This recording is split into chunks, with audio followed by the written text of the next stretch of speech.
I don't think it's reasonable for us to proceed in our current condition, especially without them, and I don't think we could, in good conscience, leave them behind. So, you're much stronger than me. Perhaps you could carry two of them, and I could drag one along? Fine, you take the smelly one.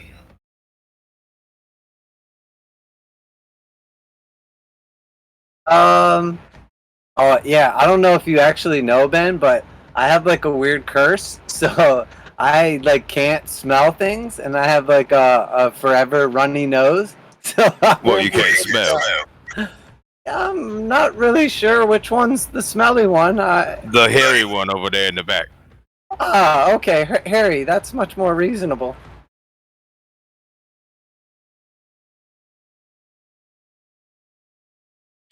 So, as you two start to gather everybody up, you hear the first sign of a crow flying off from the distance, and it kind of lands just beyond one of the trees that you were kind of fighting around through all of that, and just kind of leaning on some bows.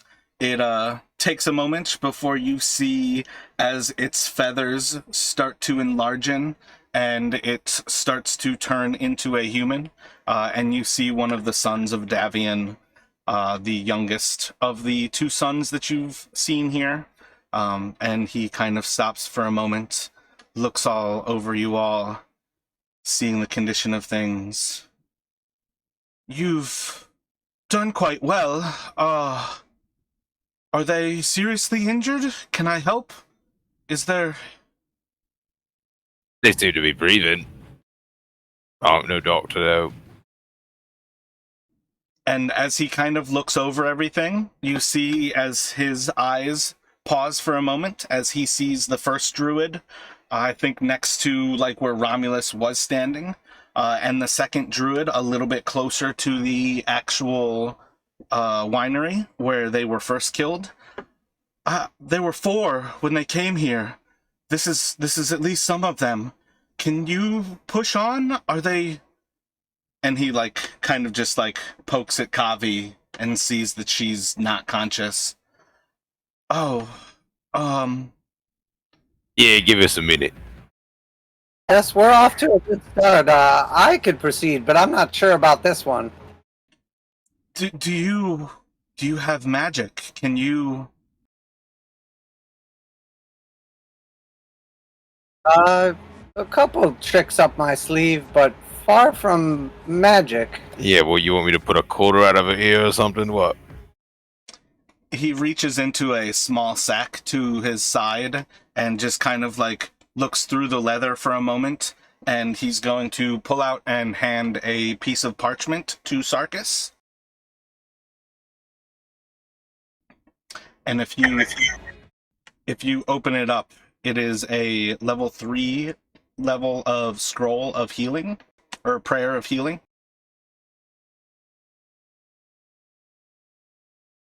Do I know what that does, or... For what it's worth, it's going to be difficult for you to cast it. It is not something that you really have access to. But if you would like to try, he's basically going off of your response that you have something. So if you would like to try to cast it, I need an intelligence check from you.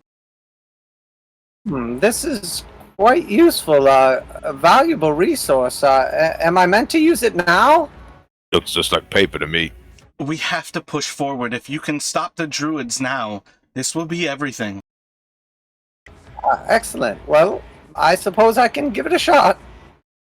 So I guess we like gather up all the bodies like close together, or the unconscious folk, and then I will attempt to cast it. Like, we'll set them up like back to back to back, so like they're like a pyramid or something, like a little tripod thing leaning on each other. Should we like tie a rope around their chests to keep them all straight? I don't think you need to tie them up. I think it's close enough that if you're able to work the magic. Okay, well, I don't know anything about magic, so. I imagine, I imagine right now Romulus has them half tied into like a cheerleader style, like Yeah, pyramid. exactly. Yeah, he's actually kind of upset that he didn't get to finish. He is a Yeah. completionist. In all reality, I think if we tie the left leg to the right leg of the next one over, and then the right leg of that one to the left leg of the next one, even if it doesn't work on all of them, they can at least scarecrow each other around. Good idea. And he gets to work. But no, I will try to cast it. What do I need to do? Just an intelligence check.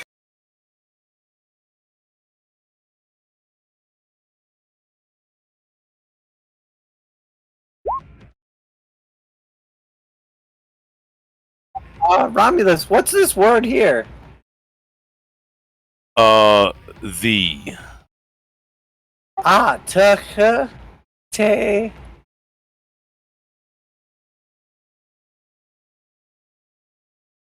Let's see. Roll a d6 for me.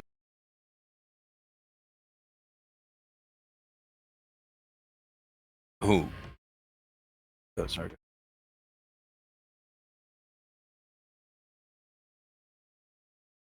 5.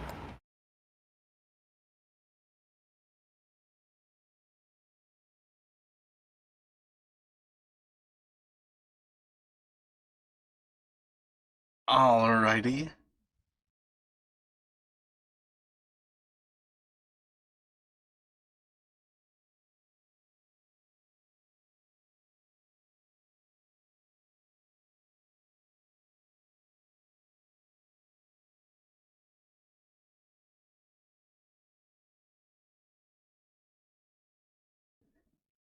So, I guess as you start to read over the spell, it takes you longer and longer to go through it, and it seems to be like an incredibly long spell, and you're just reading and translating, and slowly there seems to be a sort of effect taking place. Roll a d10 for me.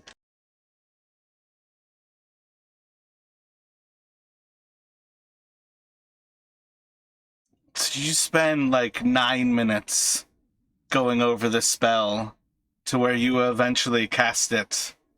And I think This is a for prayer what or a it's sermon. worth, you can roll 3d8, and you can add your wisdom modifier. But for you, Sarkis, you will only benefit from the first 2d8 as far as healing goes. But all 5 of you will gain this healing. Probably be much more effective if I wasn't dripping my own blood all over this. Yeah, does that not like help it make better? And then what's your wisdom modifier? +3? Yeah, +3. Alright, so Kavi, Flea, and Vox can take 19 healing, and you'll take 14. Oh, my bad. Romulus as well. So 4 of you will take 19 healing, and Flea, you'll take 14 healing from that spell. And then you will see partway through this, essentially, some of the other of the Mardikovs, as well as Ben, will be walking up through the vineyard in their human form as they kind of follow along that southern end of the vineyard, making way to you all. Oh, excellent. Let it be known for the record that Sarkis Shadowstorm officially does not dislike birds. He is now neutral. By the way, is Ben long have a long rest or no?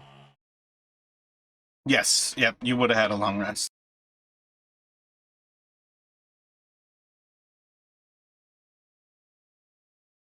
Flea is still carrying 1 level of exhaustion, right? Yep, I believe how it is set up right now, Flea, Vox should be at 1 level, and Kavi should be at 2. I'm assuming I would no longer be unconscious.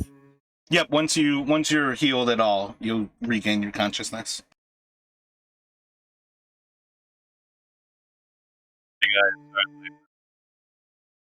I did not catch that, Seamus.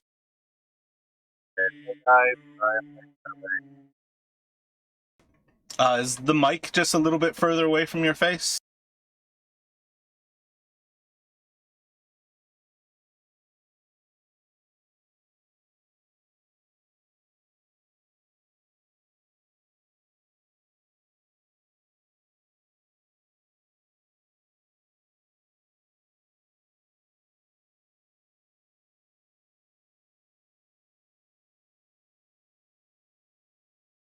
Hello? Hello? That sounds a little bit better. It sounds a little bit muffled still, but that could just be adjustable with volume.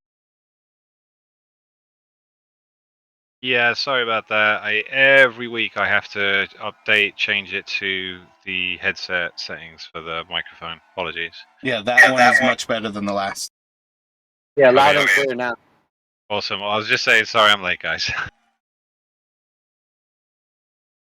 You caught all that though, right? Like, you basically came in right at the end of the, or midway through the recap. Oh yeah, I caught it all. I just was All right, staying good. quiet, not to interrupt. No worries, buddy. Good to see you. Likewise.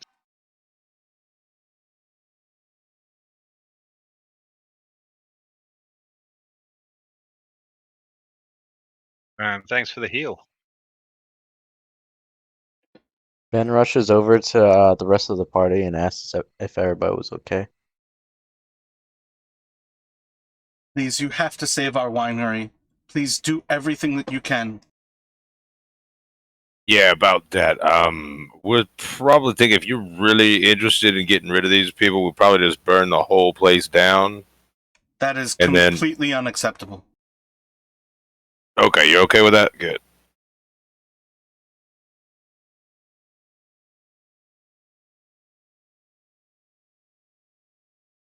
Oh, welcome back, Ben. I trust you're rested. Meet our new friend. He has proven himself in battle. His name is Romulus, right? Hello there. Yes, Romulus. Well, it's nice to meet you, Romulus. I'm Ben, Ben. Yeah. I don't know if I've ever necessarily met a robot before, but nice to meet you.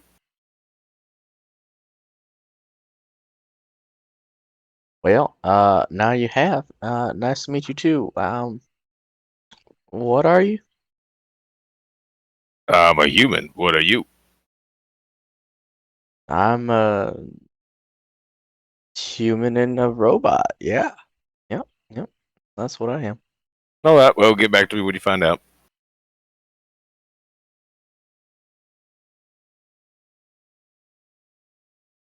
All right. So, what happened while I was gone?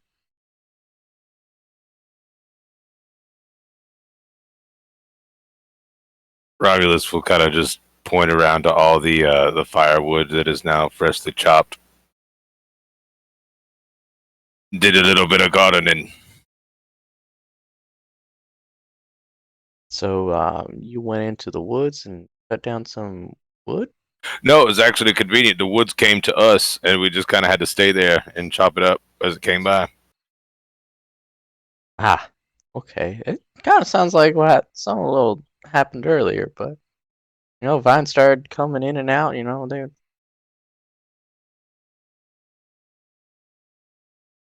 We quite literally warned you that the Druids were attacking you before.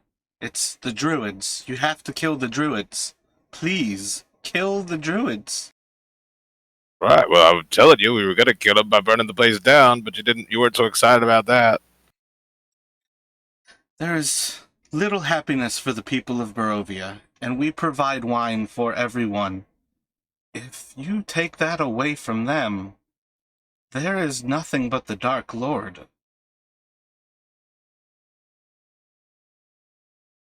Hey, there was 4 of these druids, correct? 4 came with the last assault, yes.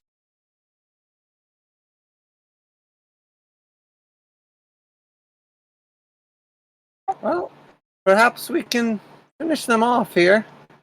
I don't suppose we should give them too much time to recuperate their strength, or maybe we should take some time and recuperate our strength. I'm not really sure.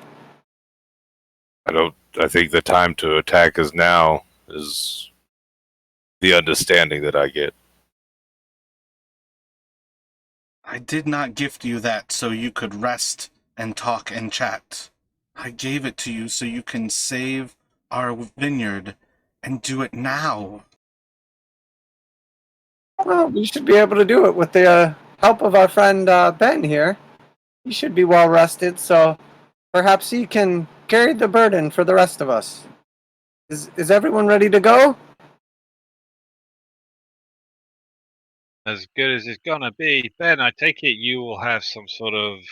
Do you have any abilities with fire or deal with multiple foes at the same time? My greatsword was very good for one-on-one combat, but it fell short against the hundreds of those twig things that came after us. Kind of ended up bogging me down. Well, I do have some area effect, but not too much. And then I do have this one like cool thing. I just pull a green flame and I cover it over my sickle, but sometimes it don't work too well. Perfect. We could have really used your help last week, my friend. Or, a couple of hours ago, my friend. Yeah, Yeah, it seems like a right sorry tool for about the that. job. No matter. It looked like you needed to recharge those batteries. I do remember trying to advise. Shoot, I forgot your name. Devian.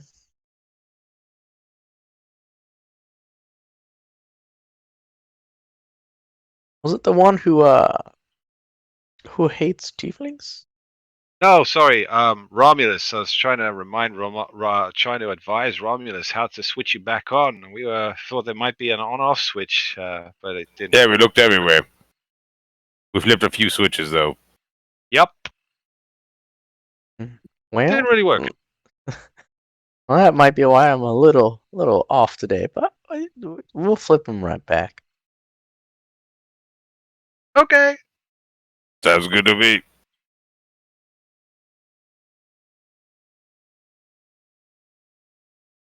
Well, if you've all got your wits about you, we should proceed. And Sarkis will start to approach the building. Well, just to be extra cautious, because I won't be able to heal you guys.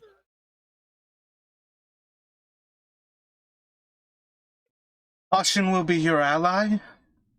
Your entrance is on the south side of the building, or this eastern one.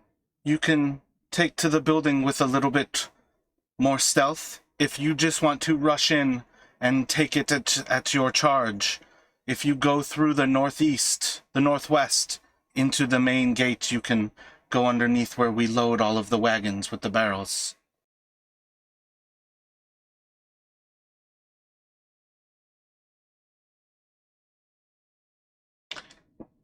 The southern entrance will still take you into where we distill all of the wines, or the eastern will take you to an entrance that can go into that same room or into our actual wine cellar. I say we head in the front way and finish this. Yes, there's no use hiding our presence now. Well, shit, let's get her done.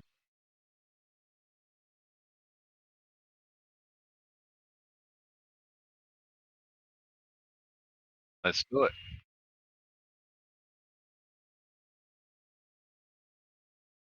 So front way doesn't really give me a complete answer. Do you want to Oh, go? no, we're going to the north side. Okay, to going the through where they barrels. load the wagons. Gotcha. Yeah, sorry, I meant like the main entrance you described. That's vaguely what I was thinking you were getting at. So yeah, you guys can either walk around the southern end of the building, or you can kind of hoop around like through the vineyard and then loop around through the northern side of the building. But you know from their description that that entrance is essentially the northwestern entrance.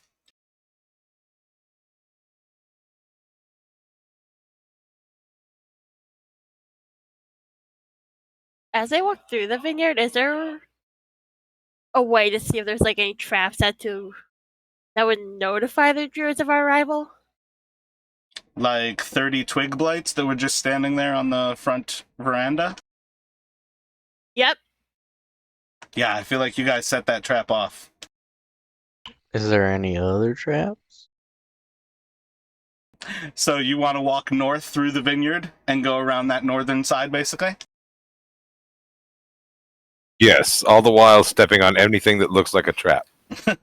Who wants to do a search for traps as you're moving? You can roll an investigation. If it's Kavi who asked, I would go with Kavi.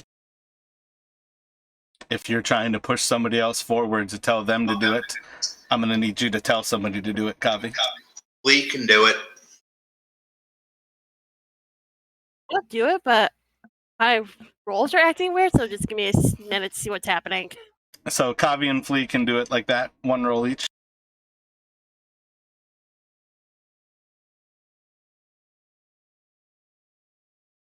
You are still set on Whisper Owl, but great roll.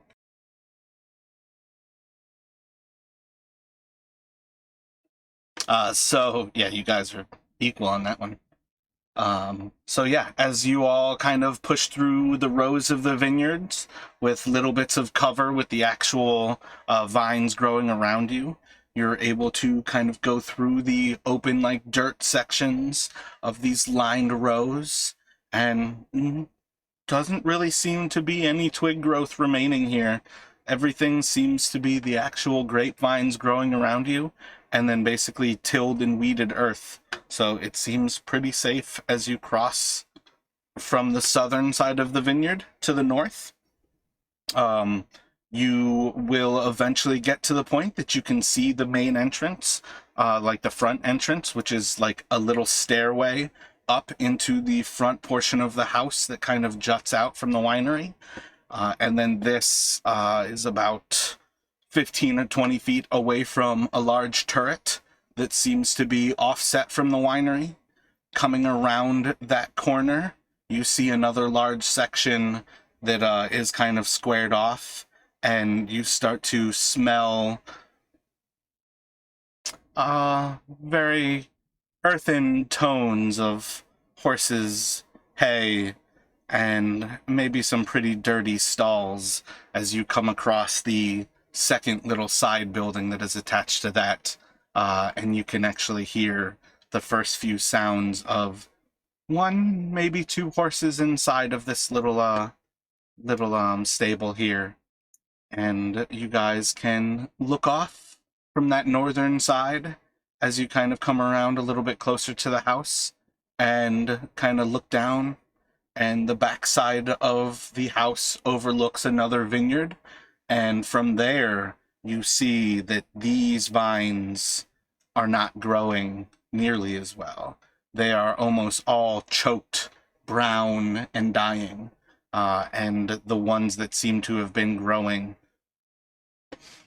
might have kind of stopped growing partway through the season, but there's next to no grapes on the vines in this whole side of the vineyard. Is there a map we can see? I don't want to put you guys on the map because you move slow as hell. I'd rather describe it to you. What are you trying to look for? Just trying to get a vision, that's all right. Do we hear anything? You can roll a perception check to see what you hear. Ooh, I can't at the moment, but if somebody else wants to visit or something. I can roll a perception for you.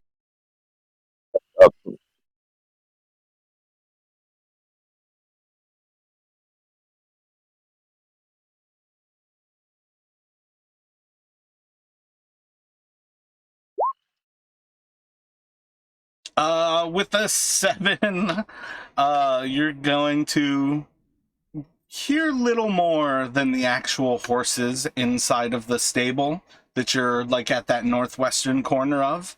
And you kind of gather at that point that there are 2 horses in there. And you'll kind of notice as you get a little bit closer to it, looking around that edge, that the doors of the stable have actually been kind of like broken off of their rails, and they're slightly like offset. They're still essentially keeping the stables closed, but it seems like something has either tried to bash through from the inside or has pulled on from the outside. But those doors will need some repairs before they're operational.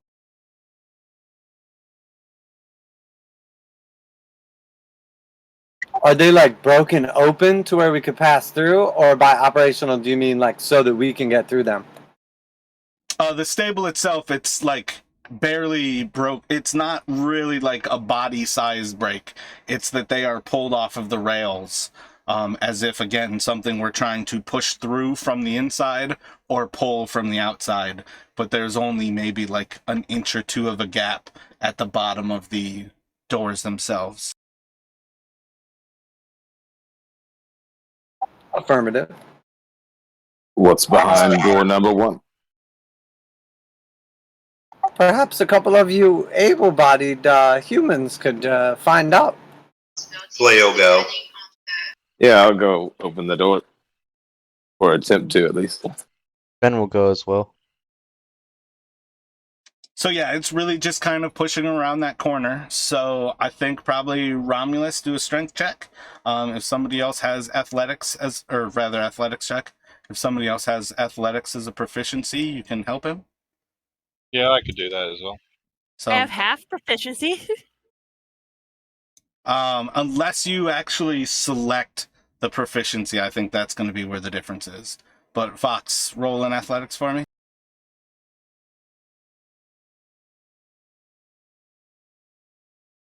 Half the size with none of the proficiency.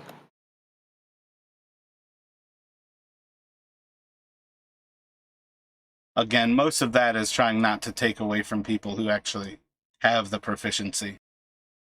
Oh no, I was just kidding because it's fun to make like half-size jokes.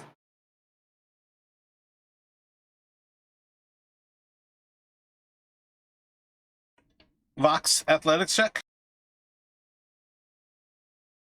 I'm trying, but it's not sending for some odd reason. There was a D&D Beyond or a Beyond 20 update this week. If you did not get an update like notification on your browser, it might be worth checking. Otherwise, when you start off, sometimes you have to just press the little red B to let it know like your D&D Beyond profile is linked to this virtual tabletop. Okay. Looks like you're having some trouble, Romulus. Are those beach muscles or are they functional?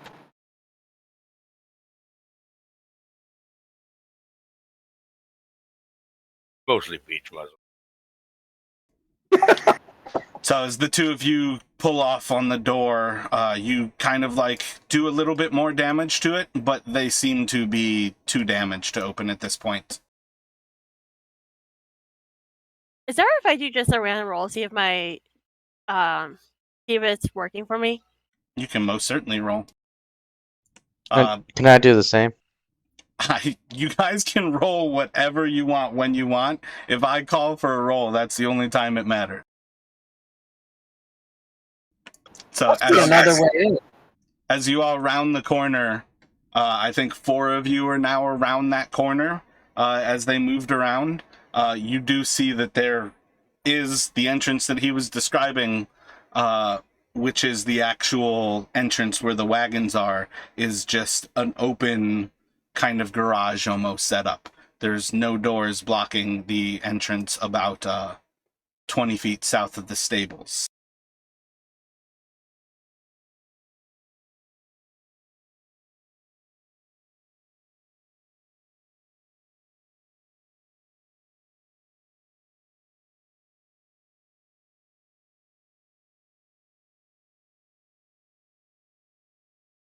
Perhaps we should take the path of least resistance. And I'll like point at the open area. Oh, almost got it.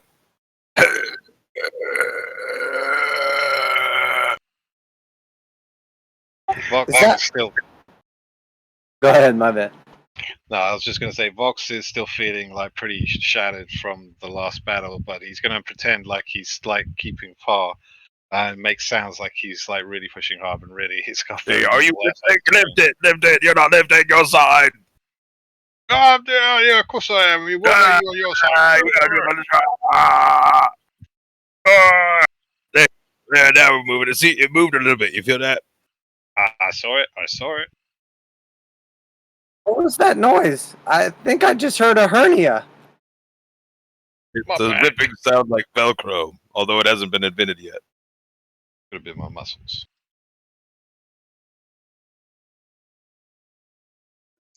So, as they are messing around with the door, you see as a small figure who seems to be wearing like a few layers of like very dirty, like earthen clothing, flees out of the like large opening and runs directly into these dead vines that are ahead of you.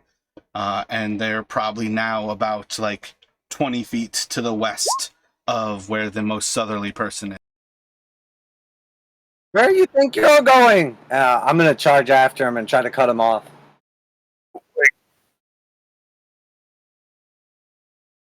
The Fox will follow.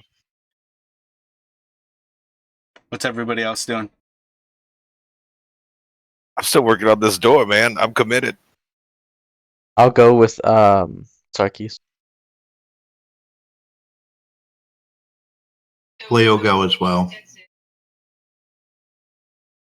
Kavi, are you reacting to this person running? Notice the others are going. She'll stick with Romulus. So as this person turns around, you see like inside of like the layers across their head, they've got large horns standing across their crown, and as they turn around, there's going to be a blast, and all of you are going to be pushed back 10 feet. Yeah, see if you can use your tail to get some leverage.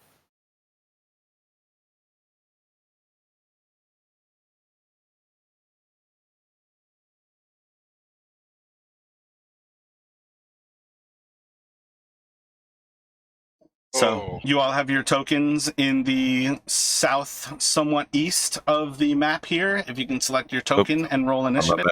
Oh, you're talking about the main map? Yep, still on the main map.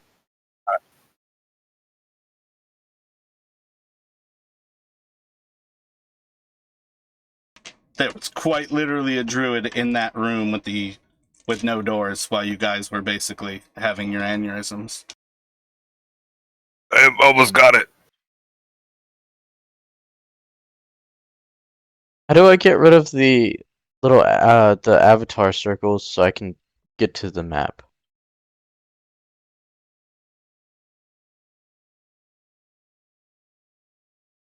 What do you mean avatar circles? The player circles that have like Lore Keeper, AIS, Turkey's Shadowstorm, Kavi. Oh, if you go to the top right of your screen, there's a cog over there. If you click on the cog, you can set that to names only is how I rock it out. But otherwise, you can also drag those anywhere that you'd like on the screen too. Or make the map smaller.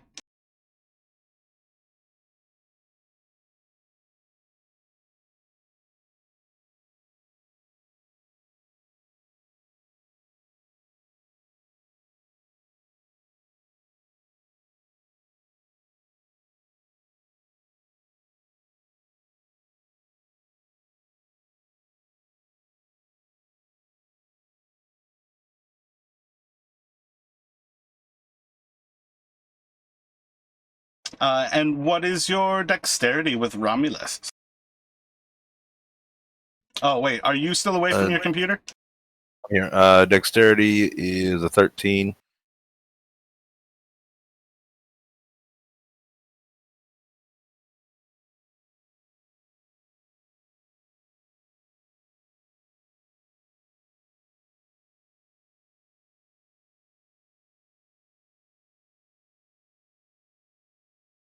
Did we take damage when we got blasted, or was that literally just a push? We're starting on her initiative, so it'll happen in a second here. Okay, okay. I'm still struggling trying to get anything from D&D Beyond to go on Roll20. So what I did was uninstall and reinstall the extension, and that should help fix it. Oh, okay.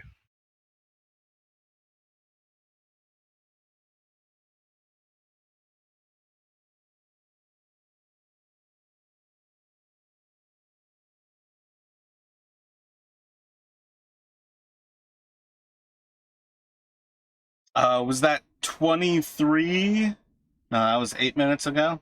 Did you roll a initiative, Vox? No, I'm struggling at the minute. Trying to reinstall the extension now.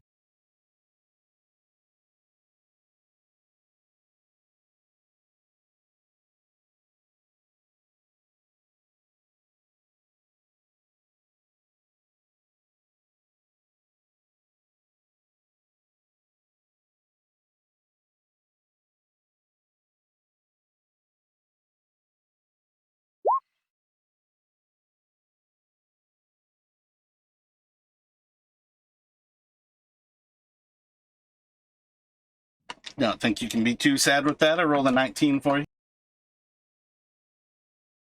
Thank you.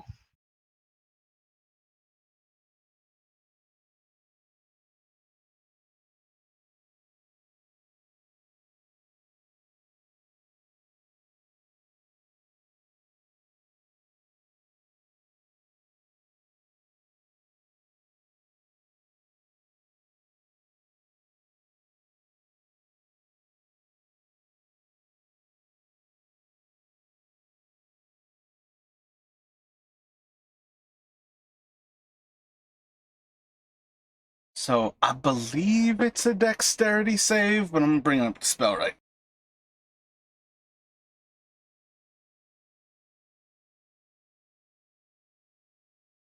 What's the spell?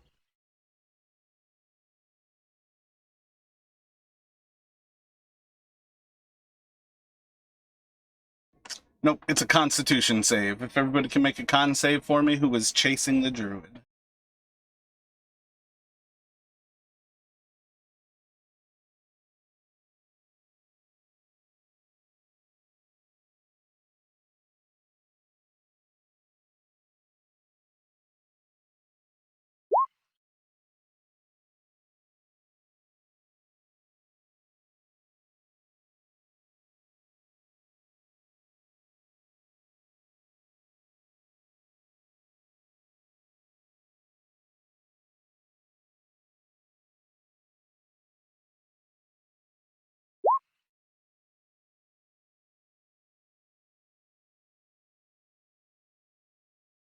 I feel like there was one more.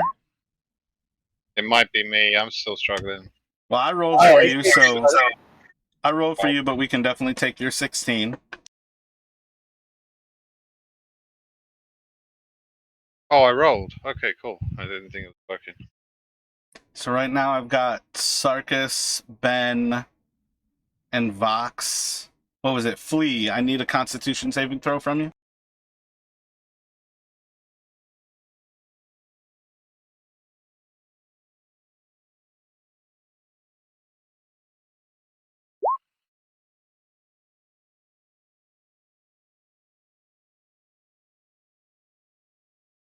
All right. So I think Sarkis, you're going to take a full 14 points of thunderous damage as this character reaches back and just blasts you all backward.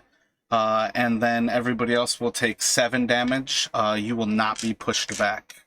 So, depending on how far everybody can move, I think you all can vaguely get back into combat with the person. I think Sarkis has a little bit longer movement than everybody else and would be the one who is pushed forward.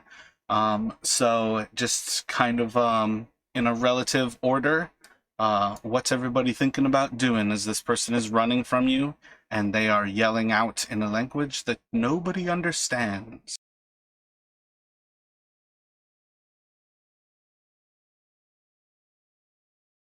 I'm gonna try to trip him with my staff, and like kind of cut him off, slow him down, etc.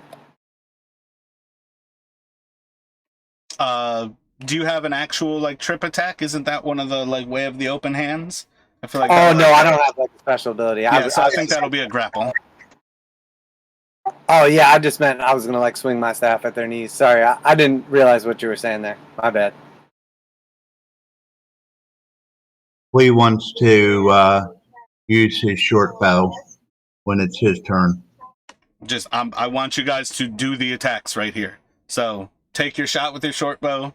Let me see a grapple check from Sarkis.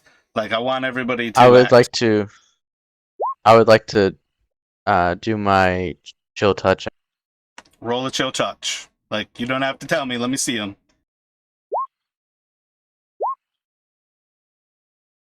Romulus, you break open that door and you see two horses on the opposite side of them behind their stables. And it smells like shit. Horse shit. I got it open. As you look around, Kavi is the only one standing there. Yay, Oh, finally! We got it open.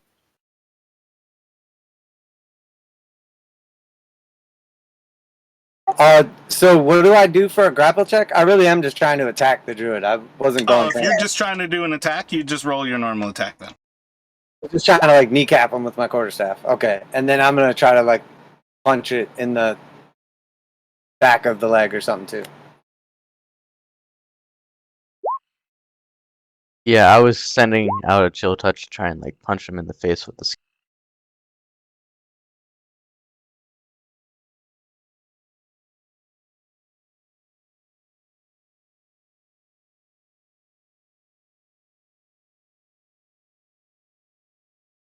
All right, so the arrow goes wide. Great sword slash is going to miss as they kind of clear that distance. The chill touch is going to slam into their back.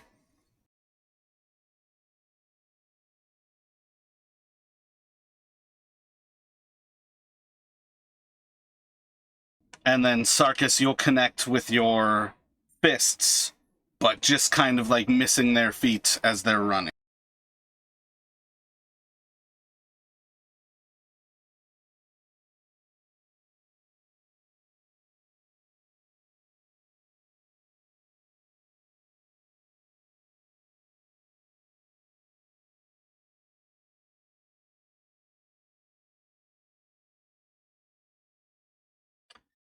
They're going to, with like a little bit of resistance to their movements, force their staff down into the ground as they kind of look back towards you all. And there's just going to be a large growth of vines that starts to come up from the ground and starts to grab into everybody's legs and starts to entangle into you and starts to pull you towards the ground. I need everybody to make dexterity saving throws. Nope, strength.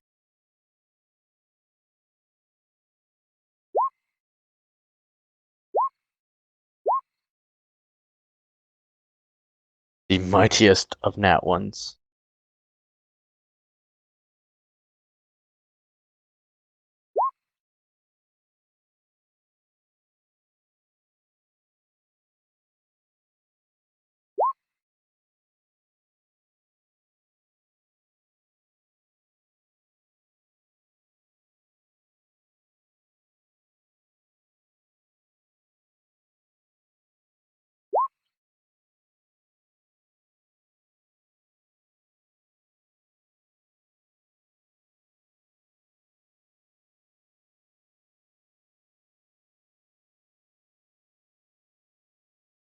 Oh yeah, my bad, Rami. You would not be in that circle where you're at. Okay.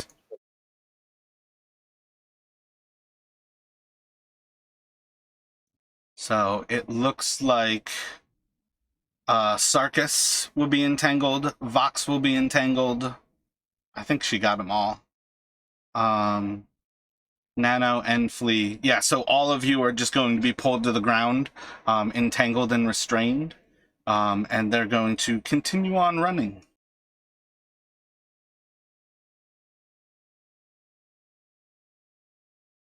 I want to try and cut myself out with green flame blade. You can certainly try, but there are hundreds of vines all around you. If you want to break out from this, you have to strength your way out of it. Yeah, same. Fox will try and strength out.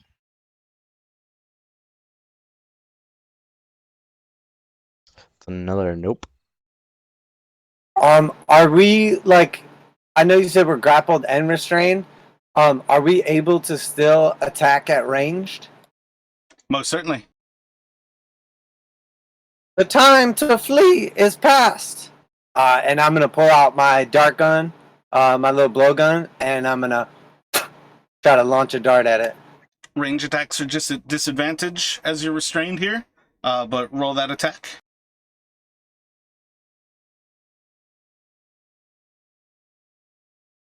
And then also give me a perception as well, Sarkis. But you just kind of like, one of the vines just tugging from your back just kind of pulls you a little bit at the wrong timing, right as you go to exhale, and you just like get pulled upward and shoot the dart. I think it's a dart? Yeah, the dart into the air. I clicked persuasion on accident, but it's just add 5 to that. 5. So you see like no reaction as you yell out in common. This person doesn't speak common in the least bit.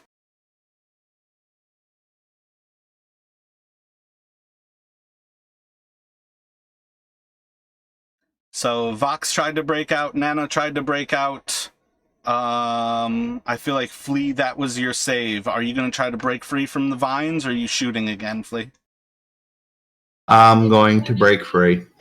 Roll a strength saving throw. Wait, strength check on this one now.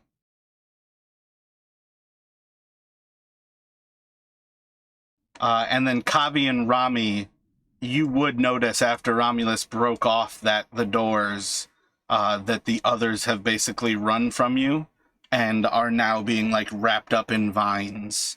So if you two would like, you can start to run towards those, the others. All right. Yeah. We'll start running towards the group with the covered in vines. So yeah, that's gonna fail, Flea, as you're kind of dragged closer down into the ground. And I feel like that's the 4 of you who are entangled. And this person is going to continue to run. Chill Touch is just for a turn.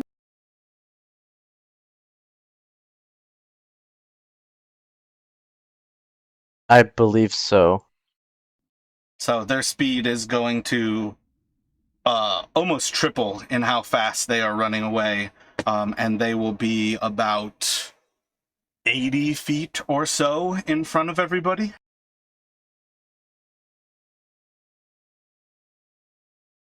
Well, I want to cast Chill Touch again. All right, roll a Chill Touch at disadvantage. And then everybody else who's inside, what are you trying to do here? And Romulus and Kavi, you will be making it back up to where the group is essentially entangled, or you can dash kind of past them.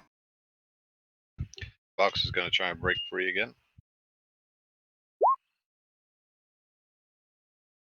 Is it just a strength check or strength saving throw? I can't remember. Strength check. So Flea is able to break free and kind of like leap out of there. It's difficult terrain, so it takes most of your movement to clear the actual space. Sarkis is still wound up in the vines. Vox is able to break himself free. Same idea, it takes most of your movement to clear the space of the actual vines. Fox is going to try and throw a javelin. That is your action, so you don't have an action for this turn. Oh, okay. He's going to remember how he got trapped in vines so badly the last time. He's like, not today, not again, not ever again.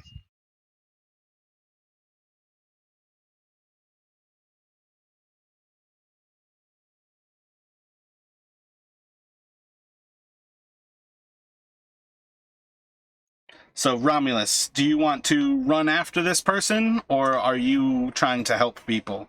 And same question for Kavi. So it looks like Lee is okay and Vox is okay, and Sarkis is the one that's still stuck. Yeah, you're basically watching as Flea and Vox are like fighting and breaking away from the vines as they're walking out of it. Sarkis and Ben are being pulled deeper and deeper into the vines. Okay, I'll grab the little one and see if I can't yank him out of there. So you can do a strength check.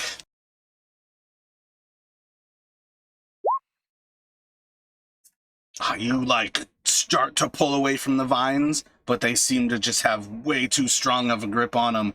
And right as you're starting to make a little bit of ground pulling him away, you just hear him kind of screaming out a little bit as the agony is just too much because the vines are dragging his body back towards the ground. They know what? As you blast out with the chill touch, it just goes wide as they're dipping between all of the layers of the vineyard on the other side, going in between, in and out of the vines. Kavi, what are you doing here? She's gonna try and get Ben out. All right, do a strength check for me.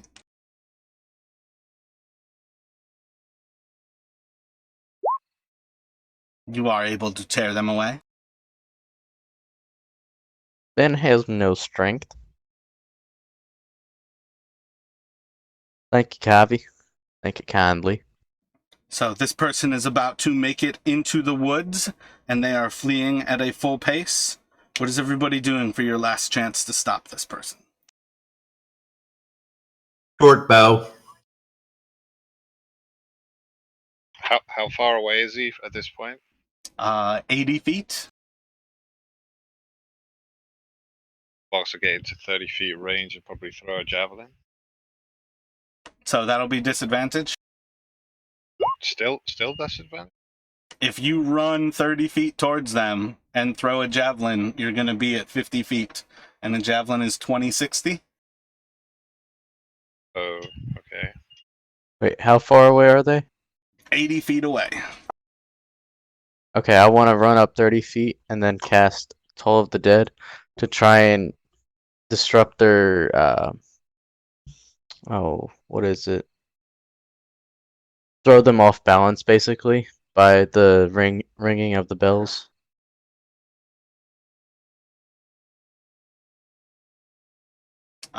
Wisdom 14 or 13 from you? 14. You don't see the least bit of a reaction from them as you start to cast and ring the bells. They don't seem to react in the least bit. Vox, you huck the javelin, and it seems to be going far too high over their heads as they're making it into the entrance of the woods beyond. And right at that last moment, they step up onto one of the last little raises in where the vines are and step directly into their shoulder as your spear goes through their right shoulder. Roll the damage. Aha! Take that.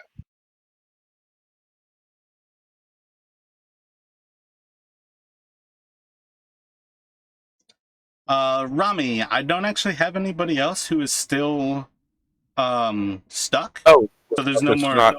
Yeah. Marcus was still not stuck. Okay. Wait, does that get me out of 16? No. So all of you were gotten out, Kavi and. Oh wait. My bad. I forgot Sarkis failed and Romulus failed to pull him out. So yeah, Rami would be able to pull you out. And then you have your choice with Sarkis, what you'd like to try to do as this druid is making it into the woods.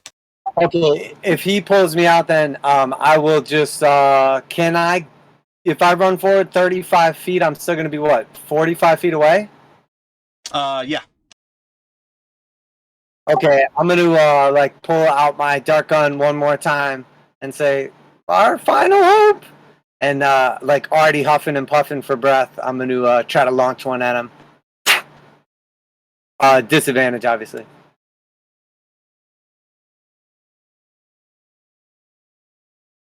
As they're, stepping into the eaves of the forest, it seems to just, bounce off of a vine and just, click right off of some of their clothing. It might have even, got lodged into it, but it seems like it was a fail. You don't get a positive note from it. Lee's been trying to roll to hit on the short ball, and it hasn't been working. So, any options still, or is it too late?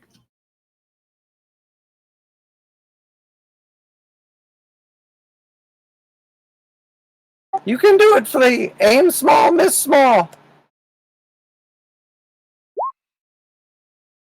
No, I mean the damn dice won't roll. Pulling a shot and releasing it, you shoot off towards them, and right at the last moment, it seems to just like deflect right off of some of their clothing, and it just gets lost into the woods. And I think that'll be everybody. Kavi, do you have something at distance? She would have to move up at least 20 feet to be able to do it. What's the distance that you're looking for? Because they're 80 feet away. You can get to 50 feet. 60 is the max. Yeah, so you can cast it.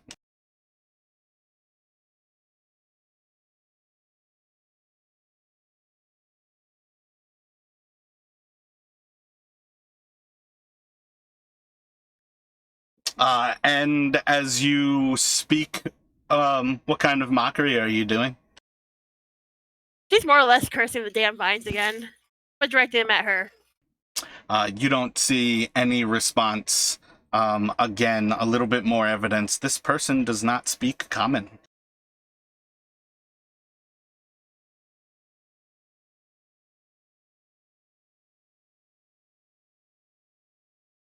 Well, he may have got away, but he'll have a big ass stick sticking out of him. Give him a taste of his own medicine. So you all are about like 60 feet to the west of the vineyard at this point. As you kind of turn around, you get a little bit more proper of a view of this place. To the south, you can still see some of the, oh man, I think it's detritus. All of the firewood from all of the trees and blights that you have cut down. To the north of the vineyard, you can see that Romulus has entirely torn the door off. Oh yeah. So as you kind of look back, you see a loaded cart with a few barrels of what would pretty safe to assume is wine loaded up to it.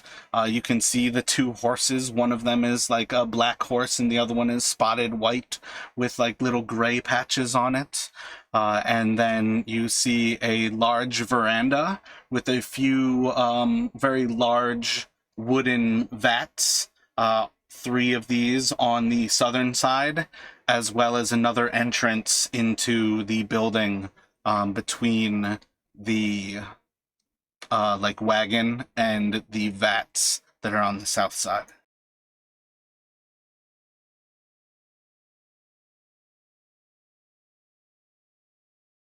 And you now have a pretty good idea that there is perhaps 1 druid left inside of this place.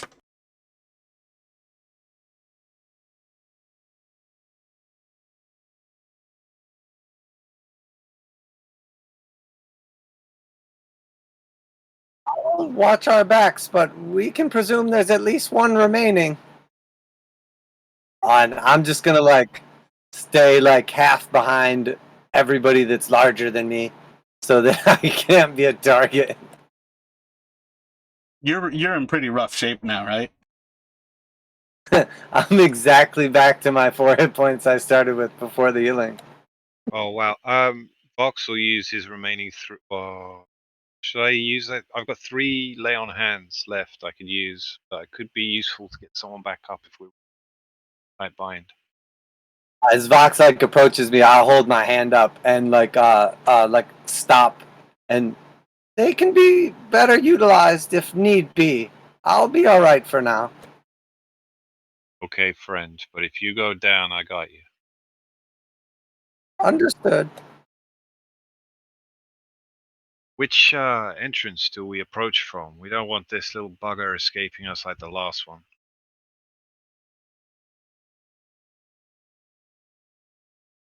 I mean, maybe we do. I mean, we just got to get him out of here, right? That was the whole point.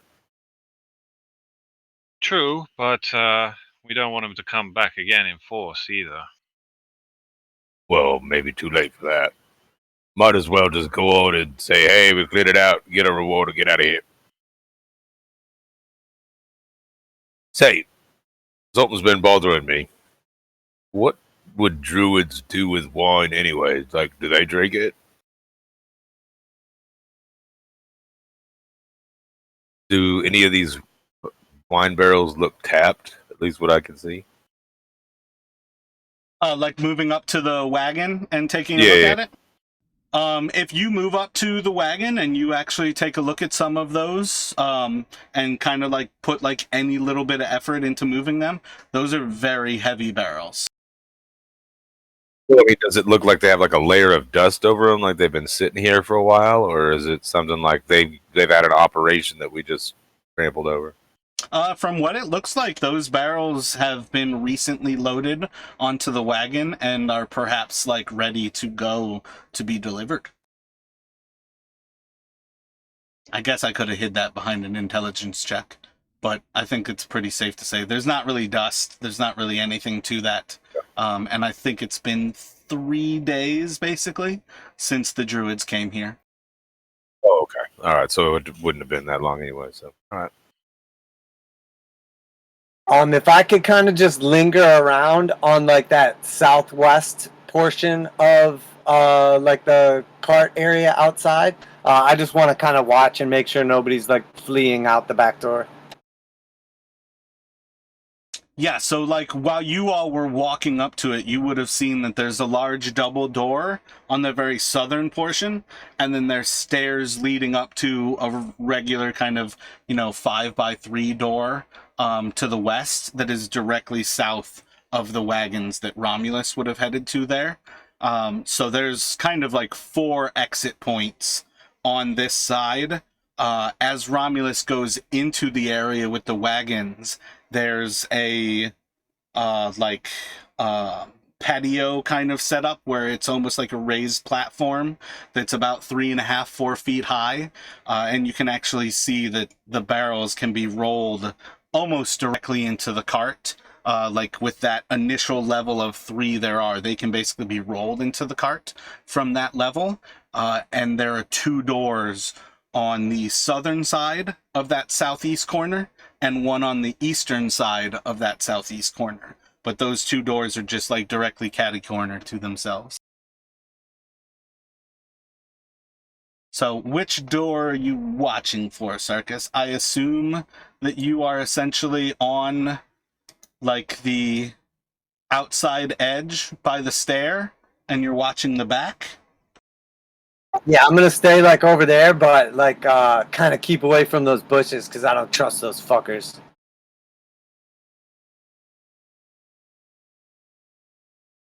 Gotcha. So we've got Sarkis kind of at that corner.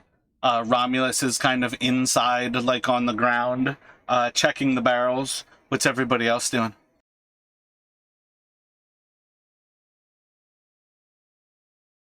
Ben wants to go and investigate the other door. All right, Like, see if there's any. like 4 doors here. What other door? Southeast, inside of the wagon area, there's like 2 doors. One to the east, one to the south. Outside by Sarkis, there's 1 door directly south of him. And then there's the 2 double doors on the veranda with those 3 large vats.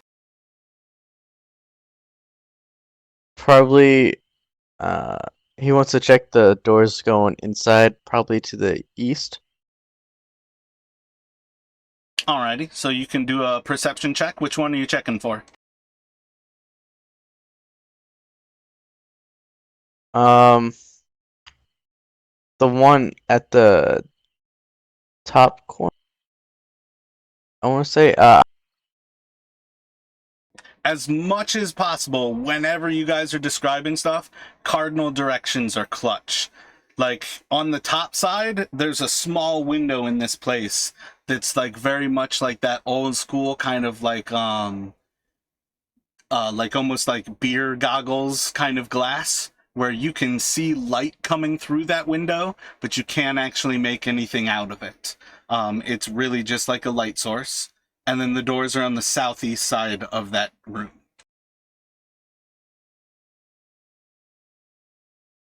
What, over here? That's correct, Vox. There's one on the south and one to the east there. Yeah, I Please was talking about the east one. Gotcha. So you can roll the perception check at that east one. Are you still awake, Kavi? I'm Word. back. Okay. So what are Kavi, Vox, and Flea doing here? Flea's going to go to Sarkis and ask him if he wants to check out this door with him.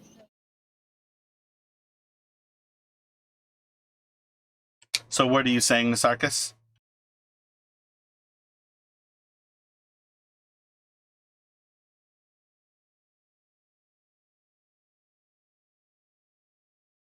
Flea's checking it out anyway. Oh, my bad. I thought you were about to say something to me. Yeah. I was trying to get him to say it to you. Oh, okay. I'll be glad to accompany you as best I can, Flea. Like, you don't have to do a voice when I ask you to say stuff, but you can still say it in character. Like, we should check out this door, Sarkis. Oh, yeah. I pretty much just always try to say in character because it just fits better. No, I just mean, like, that's what I'm looking for. So you're just trying to push open that door, Flea? And then, what's Kavi doing? Kavi knows they're going to leave, so she'll approach and be like, I can watch here while you go check it out. Where is here? Where are you watching? Where Sarkis originally was. Gotcha. So, Nano, as you listen to that eastern door, there's silence.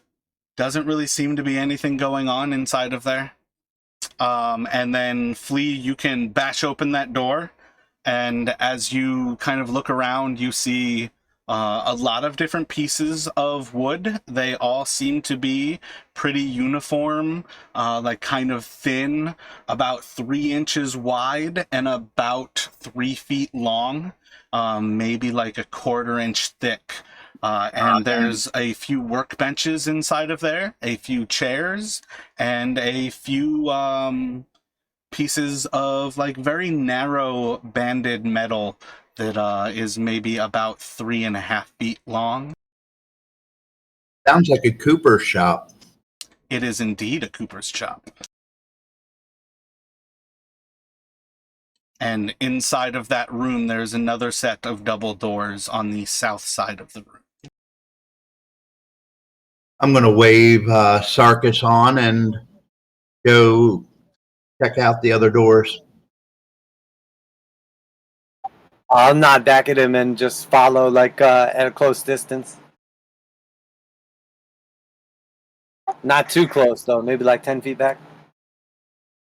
So Sarkis is kind of staying at the door. Flea's moving inside of the cooper shop. And we've got Kavi kind of watching outside still. Yes. Doing an investigation of the room, Flea, you kind of see exactly what I described. There doesn't seem to be anything shady here. Nothing's trapped. The doors don't seem to be locked. If you were to put a little bit more pressure on them as you like moved up to them, they would have opened for you. But you just basically have kind of searched their hinges and the different like gaps between them. Doesn't seem to be anything. You need to like slow down though, Flea. I'm trying to do the whole group here, so doing 3 actions at once or 2 actions is different. Romulus, Vox, and Ben, the 3 of you are still in the wagon room. I think Vox said he's basically right next to Ben, and Kavi is kind of the intermediary between you all. What are you 4 doing? Well, I'm gonna move to the rider's bench and see if there's anything as far as like showing where a destination or a bill of lading or whatnot. Roll a D3 for me.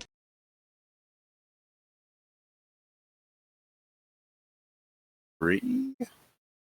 Can be a D6.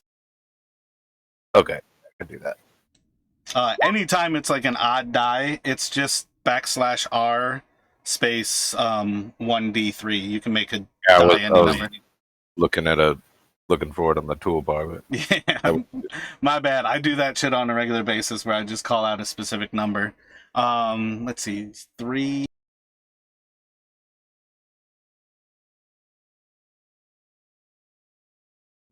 Oh shit, my bad. That should have been a D4. I don't think it's a big deal. We'll just go as if I told you a D4. It says there's a little bill that's very like minimally filled out. But it says essentially like the first two are sent to K, and the last two will be for Vistani. And that's what you find, kind of like a piece of paper up by the rider's chair. Yep. So Ben, Vox, and assuming Kavi is still watching, but if you'd like to do something else, let me know. Yes. I would like to try and push into that or try and open up that door. The same one to the east? Yes.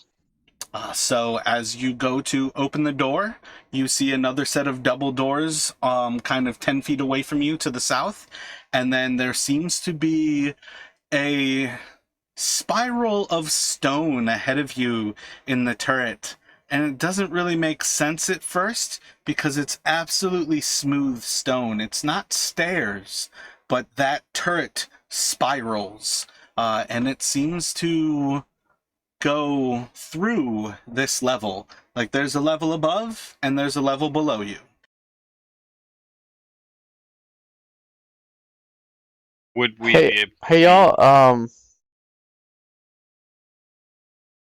There's what seems to be some kind of way of getting up and down the levels, but they don't look like stairs to me. And what are you thinking, Vox? I was going to say whether we could see into the next passage, but it's already opened up. So, Vox would probably try and look to open the door nearest him, ahead of that,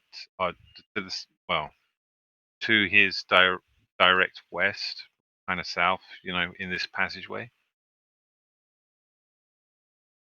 to see if he can look inside and see if what's like the other door from where those two doors are. You want to open the southern door of those two southeast of the wagon? I think he'll prop himself up near it and wait for Ben, sensing that Ben might have a better perception than me to scope it out first. So then you are in fact doing nothing? Pretty much. All right, excellent. So yeah, kind of going back around as everybody kind of steps back into it. Flea, you're opening up the next set of doors. Correct. And Sarkis is sticking close.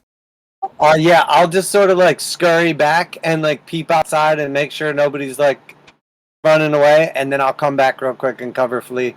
I should have like, pretty adequate movement. You're essentially at that doorway anyways, already, because you said you were holding back from a little bit. So you basically just watched him look through the room and slowly make his way, like edging around the doors to actually feel for traps and looking for traps before you basically watch him open them. So yeah, you can look back out. Kavi is still on that corner, kind of keeping watch for you. Flea can start to open those doors. Vox and Ben, what are you two doing? And then Romulus, what will you be doing? Well, Vox, do you want to push into this room, or do you want to go through that door you're leaning up against? Yeah, I kind of feel like we should check out the rest of this floor before pushing up or down, or at least poke our head through to see if it's just open land beyond here, and then if we see nothing in there, maybe move up or down, or try and get the rest to follow us. Well, all right then. Do you want me to look at this door, or how do you want to go about this? Yeah, And then while we're having this conversation, Romulus is going to push right past through him and move into that area there. Look down the hall. All right, so you're kind of looking down towards the spiral with Rami? No, down the. It looks like the hall opens up to the south here. Yeah, I'm not going off of the map having open doors already. So those doors are essentially closed Okay, right there's now. closed doors. Okay. Yeah, like if you want, you can walk through and push Yeah, open yeah, those yeah. doors. But Yeah, well, not push open the doors, but he'll just say, "There's some more doors over here if you want to argue about those." so we're assuming those three are having this conversation through this little round. Flea, you open the doors with no trouble at all. As you open inside, you see a small staircase that kind of spirals up to a higher level in the house, as well as just a collection of about 50 barrels stacked like end on end.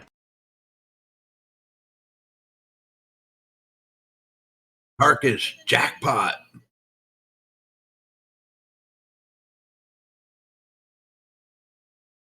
Just kind of looking back to gain his attention, and that'll kind of be it for this round. Yes. So Kavi's watching the door that I was like kind of in between there, like outside. Yeah, I felt like she kind of went on a smoke break with you there, and then you walked away with Flea. Okay, I got you. I will creep forward with Flea then, further inside, and then I'll get a little closer to him and say, "Two of us can sneak pretty well. Perhaps we should try and be discreet." So, Kavi, you are the only person with the eagle-eye view of what's going on here. You see three of your friends inside of a hallway just beyond the door. On that higher level, you can see like the little bits of a sign of the spiral of that turret beyond. And then you see Flea and Sarkis kind of disappearing into these rooms and beyond. What would you like to do as you start to lose sight and you have to choose between one, the other, or being alone?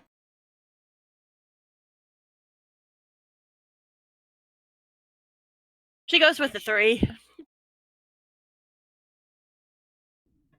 So the four of you are debating between the door now to your west and the door basically directly south inside of that hallway. And then we've got Flea and Sarkis moving into the room of the barrels. So Sarkis and Flea, what are you guys doing first? Marcus, the door or the steps? What do you think?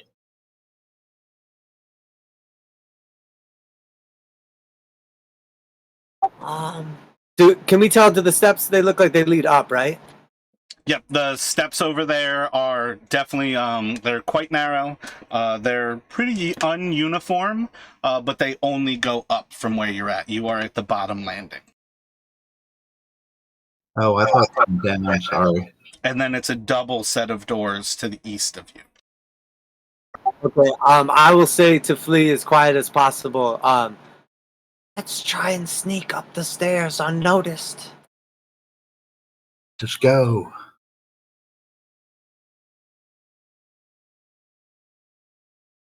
Well, I'm thinking like try to do stealthy, as opposed to like opening the door and potentially alerting someone. Yeah, I got your hint.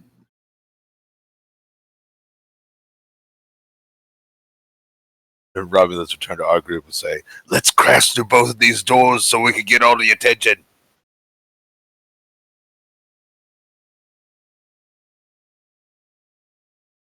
So, Flea and Sarkis, as you walk upstairs, you see a long hallway to the south of you. The stairs do come to this level, and they end.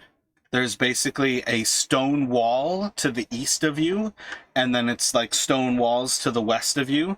But the western side has 4 doors, all of them kind of about 10 feet apart from you, all of them normal kind of general human sized. So as you guys climb up the stairs, that'll be kind of what you see as you make it to that level. And then what are you all doing in the hallway?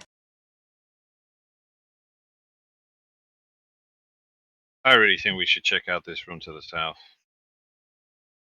Well, Agree. why On don't the we count just open it? 2. Whoa. Open. So as you push open the doors, Romulus, you see in front of you a very large room. It's not very well lit. This is the darkest of all of the rooms that you have in this place. Yeah, really, I don't think there's actually going to be any light in it. So as you push open the doors, there's just kind of utter darkness in front of you. A little bit of light is coming through the doors that you just opened, where you can make out a very large object in front of you that is probably about 20 or 30 feet high, and it's made of wood and roughly circular. It looks like a very, very large barrel of wine. You can see that there is a level of walkway above you, and it's kind of about like comes out about 5 feet and almost to the edge of this barrel in front of you. And then it continues along the kind of eastern side of this room before it just kind of gets lost into the darkness of the room itself. And then I think Kavi's the only one on that corner who has dark vision. So Kavi, you'll see a few signs of these very large barrels in this room. That there's a 1, 2, maybe it goes a little bit beyond the 2 that you can make out, but you can see inside of the room beyond that second massive barrel, there's a large staircase with banisters on each side of it. And that's right at the edge of your vision that you can just make out these stairs that goes up to this walkway along the second level.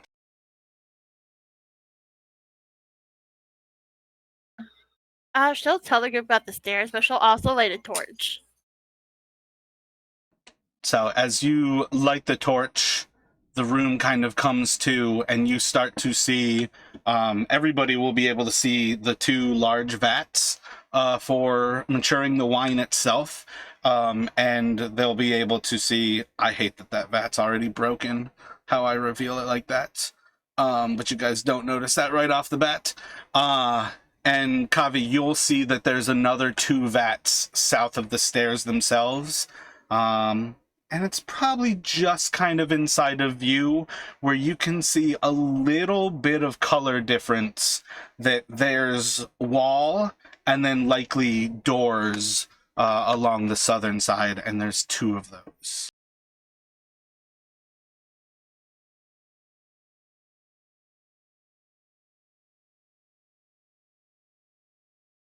So, Flea, Sarkis, what are the 2 of you doing? We're going to try to sneak down to the end of the hallway. Again, just trying to avoid opening doors because that kind of gives us away. So, let me have the 2 of you roll stealth check.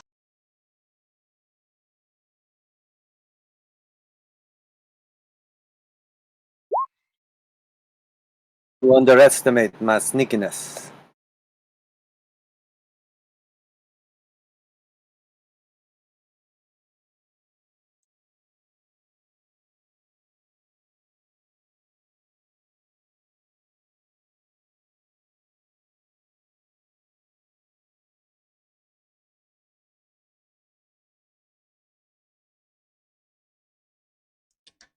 So as you 2 move beyond the circular stairs, you immediately pass 1 door, come a little bit farther down the way, and you pass the second door, and then you pass a third.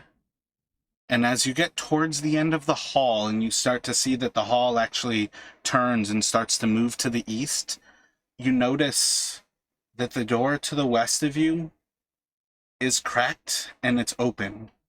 It's not open very far, but just enough that it's not shut. Is it enough to, like, eyeball through it and see anything? Well, that would be way too easy for you. No, it is not.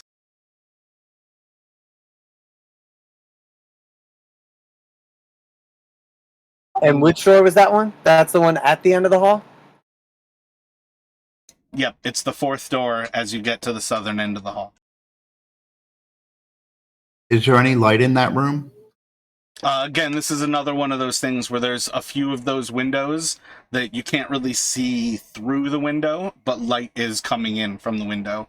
There's one directly at the end of the hall, and then there's another one about 10 feet down the eastern side of the hall that's lighting up some of the hall, but not much of it.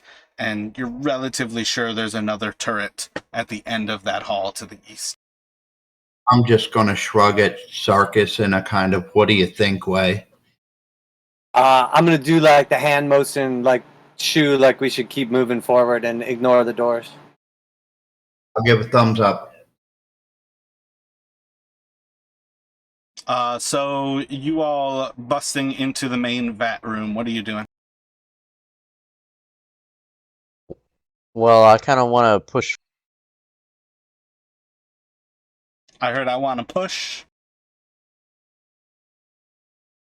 Push it real good. Push it real good. Dun, dun. You want to push Romulus? Because I'm sure that won't be bad at all. No, that'll be fine. Yeah, let's go. I stab it with a spear. So you want to push the group forward? Is that what you... That's what I was trying to clarify. What you want to do. Yeah, I was trying to say push it forward. Yeah, Like, there we push go. the group. That's what I mean, though. Not You the- cut off at push. So it was not clear what you were trying to do. I didn't know I cut off. So everybody else in that group moving forward with Ben? Yeah.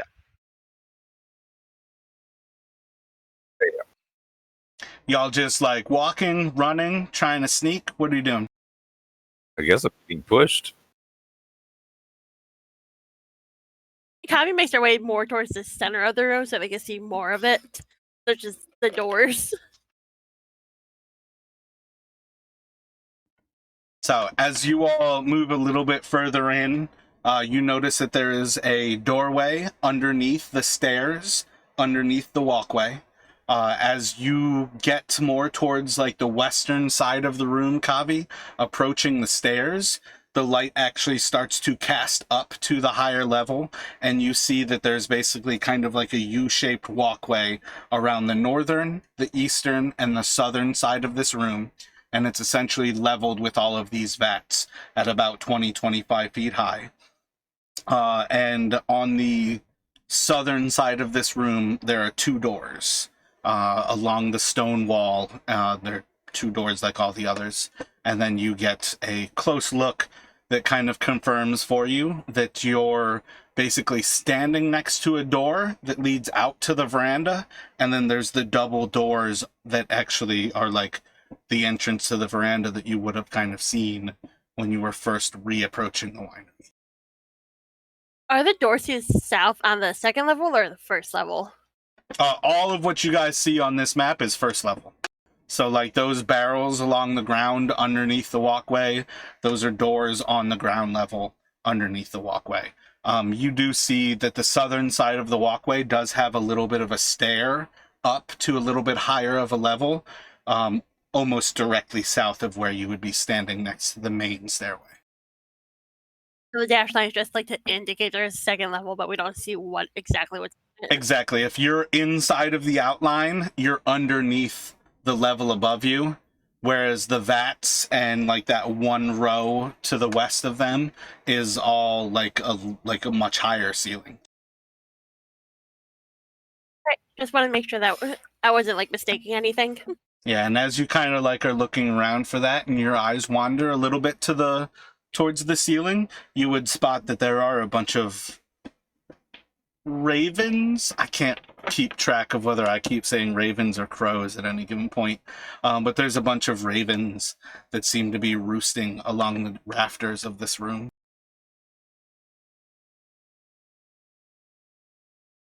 So anyone else from that group moving beyond Kavi? Or are you all just kind of sticking about that central point of the room?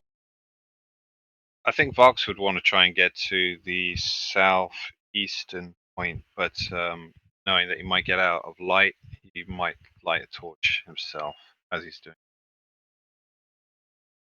Yeah, so like a normal movement would Ben will basically push take up you. with Fox. A normal movement would basically take you about halfway through the room. So if you're just moving forward and you're lighting a torch, you're right beside Kavi. If you're okay. running, you can get to the south, but again, you have to tell me the difference between I'm sneaking, I'm running, and I'm just walking. Can I get to the second to that walkway through those stairs in the middle there?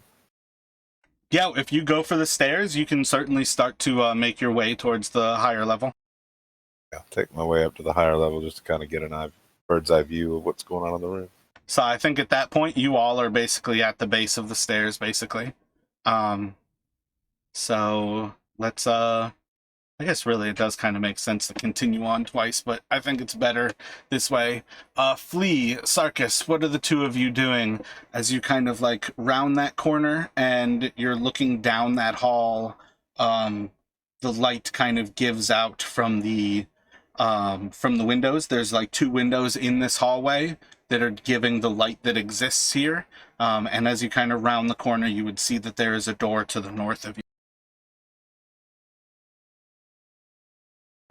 I want to hold my hand, like cup it up to my ear, and just sort of listen. Can I hear anything? Initially, like the door that was kind of cracked behind us is what I'm thinking. You can roll a perception. So as he listens to that door, what are you doing, Flea? I am watching our backs and keeping my eye on that other partially open door and keeping two hand movements, no voice. So kind of like back to the wall, just to the east of that window. So you're like looking down the hallway and then looking down the hallway to the east? Yes. Excellent. So Sarkis, as you kind of listen up to that door, without putting any pressure on it, without moving the door, you hear footsteps inside, perhaps. There seems to be clicking as if something's happening inside of that room. Every once in a while, you hear a little bit of a shuffle, and then there's also... Yeah, I think that's probably where it would sit. Like, you hear kind of like weird little clickings, pressure of like footsteps, and like shuffling of kind of like papers and product. Okay, assuming Flea is like looking at me and I can get his attention, I will silently signal him that there's one person inside the room. So I'll like hold up one finger and then I'll point. And Flea will hold up one finger in acknowledgement. You said you're like holding up one finger and you're like pointing inside of the room, basically? Yeah, like hold one finger up in the air and then shake my head like up and down, yes, and then point inside the room. Like, Gotcha. So the four of you on the lower level are all standing at the stairs. It sounds like Romulus is going to start to head up the stairs. I think Vox and Ben are going to start to head to the south. Correct. And then what are you doing, Kavi?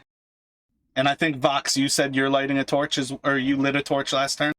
Yeah, that's right. He'll go up the stairs with Romulus.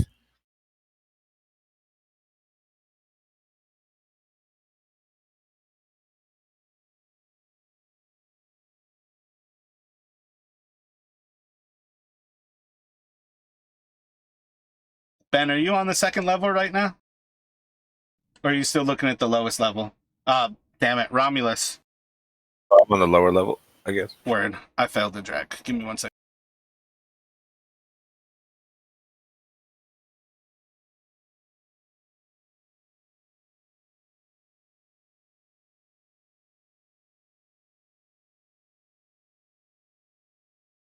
There we go.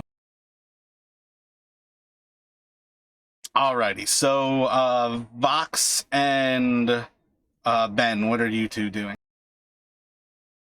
As you kind of get to the southern side of that room, there's two doors to the south of you.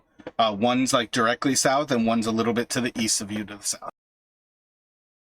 I kind of want to check out the southeastern side. Just like opening the door? What kind of check it out are you doing? Yeah, open the door. And Ben, what are you doing? I'm gonna be right behind Vox. So as you open that door, you find that inside of that kind of room, there's a little bit of a landing before you see that there are stairs that lead down, as well as stairs that lead up in this spiral of the of the turret. So Kavi and Romulus, as you two reach the top of the stairs, you spot a few more windows that are overlooking the vineyard that you all originally came into. There's a low banister around this entire part of the room, with little walkways that kind of go over each of these vats, so you can like walk up to and kind of do essentially get like within an arm's reach of each of the vats, and each part of the room has a staircase that leads to a door, both on the north as well as the south end of this room.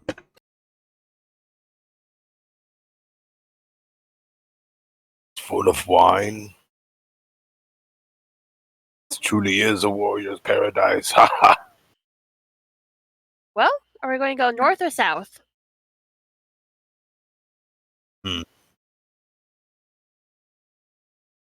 Oh, do we need to look into these barrels? I mean, the thing that troubles me is I don't quite understand why these druids were here.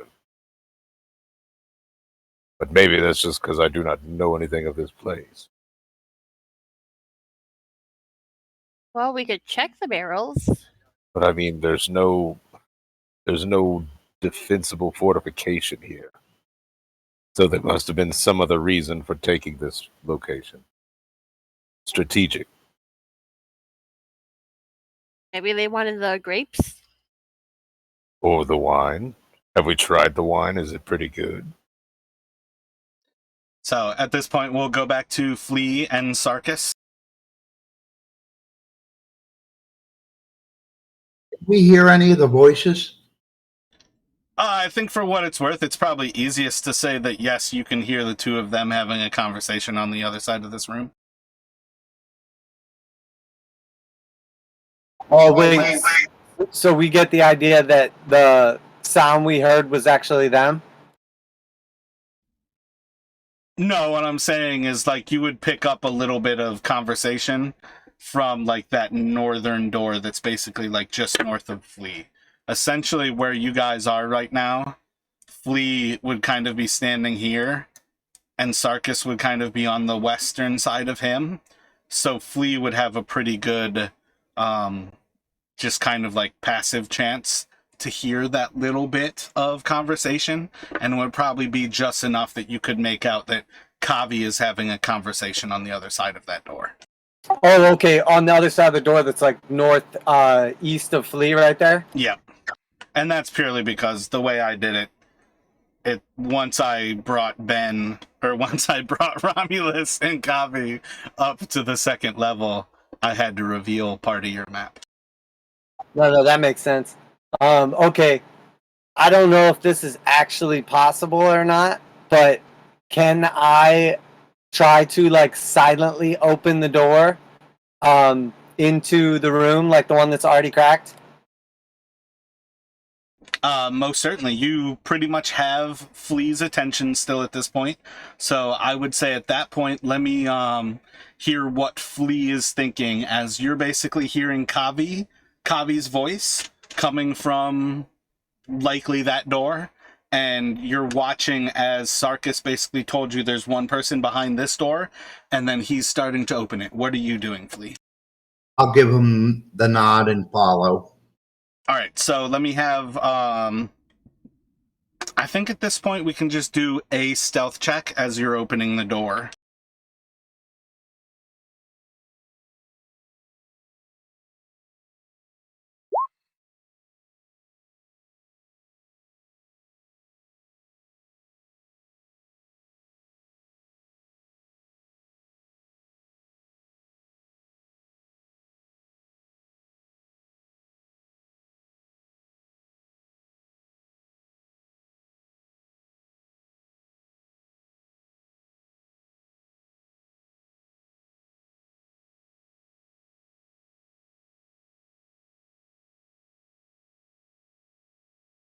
So as you open the door, let's see. A fucking nat 20 doesn't bode well. So as you open the door, you're going to see from the opposite side as there is another one of these druids standing with a bunch of papers in their hands and two more of these twig-like creatures standing on the opposite side of the door. Inside of this room, there's two different desks. There's a little bit of like a portfolio that just seems to be like paperwork storage the druid is standing at. And then there's a very weird large machine just beyond their body that's like taking up a good portion of this room. And it seems to just have this like massive section of kind of like metal lifted up on some levers so it can like be like raised and lowered, it seems like. And as you kind of are very quietly moving the door, you see it like the last instant where there's like a good kind of space in the door where the druid is like catching a little bit of like a creak of the wood, like as like your foot is being moved forward, the wood just kind of creaks a little bit, and they're just going to jet their gaze up and almost immediately lock eyes with you.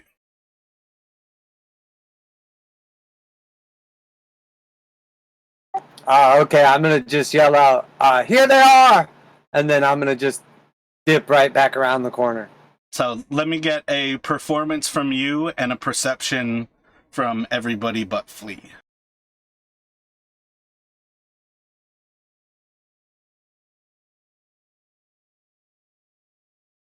Yeah, so it's essentially 3+ to be able to hear.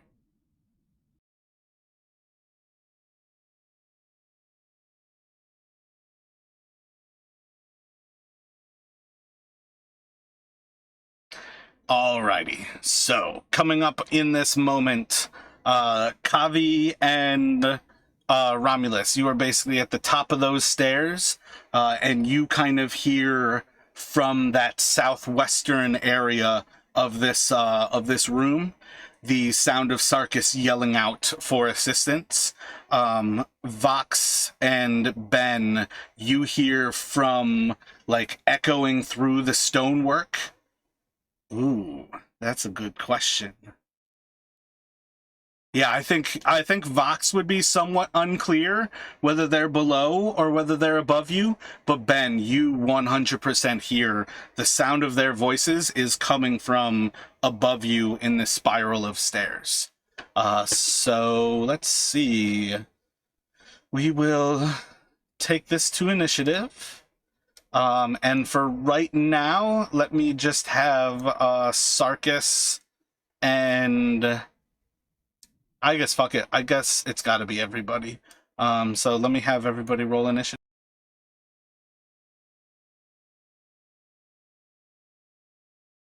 You need to like select a token or just roll. For what it's worth, I can set them all up because I'm about to drop all of your tokens. Great. Wasted my nat 20 on initiative. That's the worst. I mean, it might be the type of thing that actually saves Sarkis from getting killed here.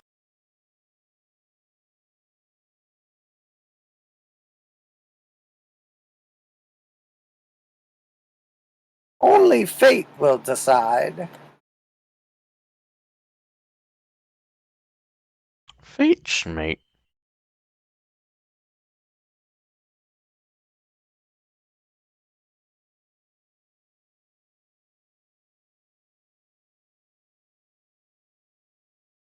Ah, you believe in the fates. You are a true Greek.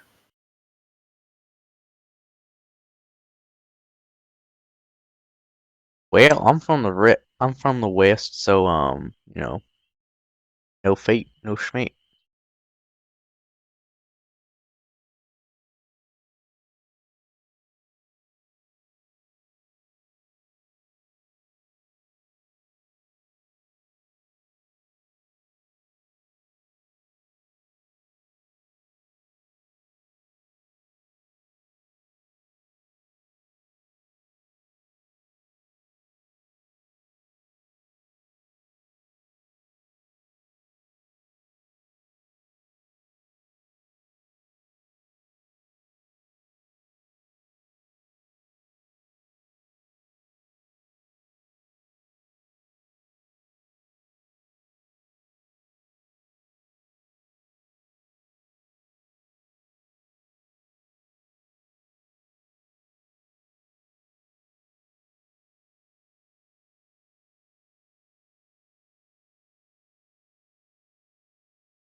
Anybody hear me?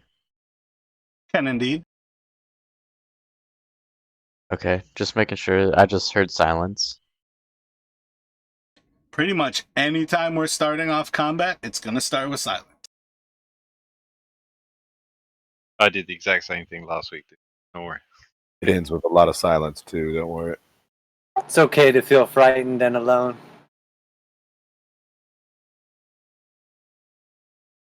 I mean, I'm never alone. Wink, wink.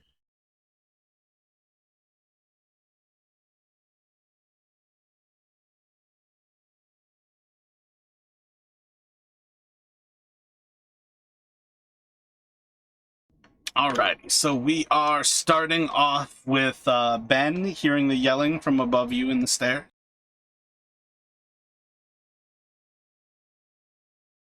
Quickly, let's go up the stairs. I heard the yelling from there.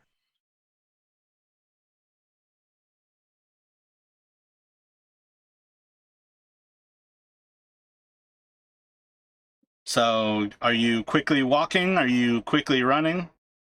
What's your thought? Well, or are you seeing just saying how that and Vox is standing behind Vox? so, because I'm behind Vox, I'm gonna have him move first, forward up, and I follow behind him.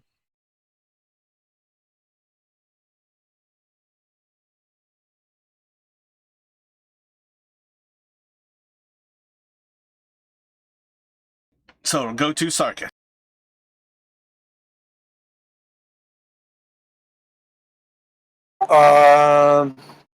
Okay, so do I recognize, are these like the little bitch creatures, or are these the shooty shoot ones?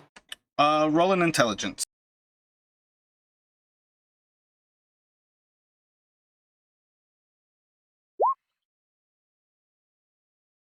At this point, you're so scarred from fighting these creatures, you can't really quite make up. They were made out of some sort of wood. That's affirmative.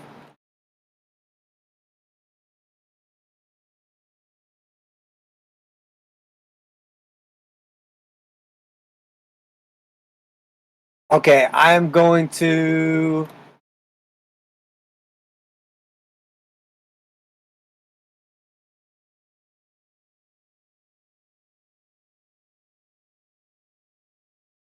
I'm going to hold a double staff attack if anything comes around the corner after us. So, first thing in sight, you're swinging at. Yeah, first thing that comes out of that room, I'm swinging at. Or I guess realistically, yeah, because I wouldn't be paying attention to behind me if I know there's stuff in front of us. So yeah. So, it's going to go to Vox. Can I take my 30 feet of movement up the stairs first to see where that'll get me? You most certainly can.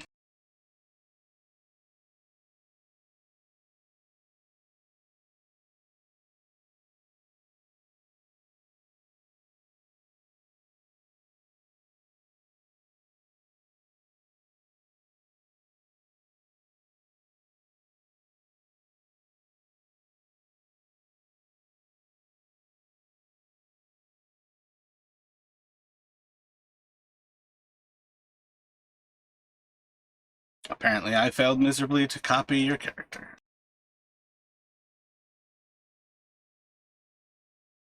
Really hard stairs to walk up, you know. There we go. So you do like a rotation around the stairs.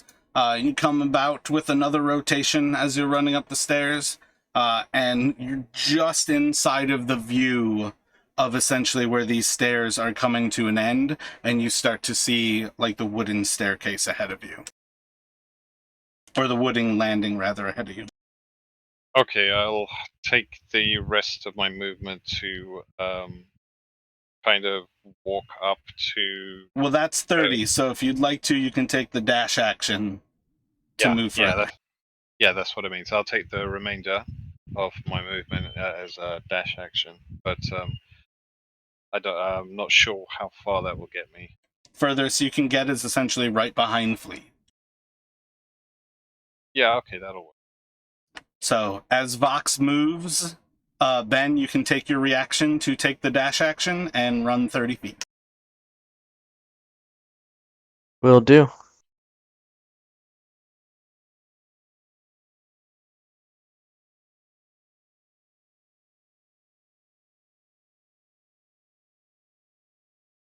Oh no! Shit!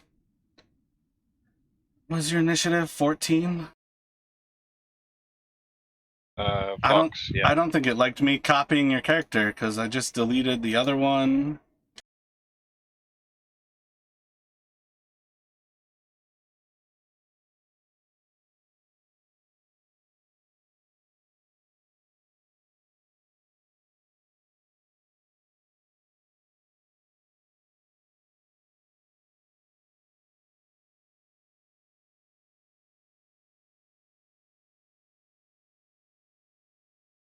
Alright, so now it is going to the blights.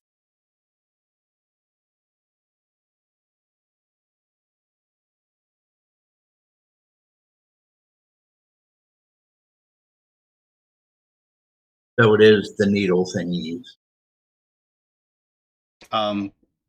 All of them have been blights. I hate that it's got it set up so you can see the names, but I forgot to delete that this time around. But yeah, they're not the needle one. So I am going to need Sarkis, Vox, and Flea to make strength saving throws for me, please.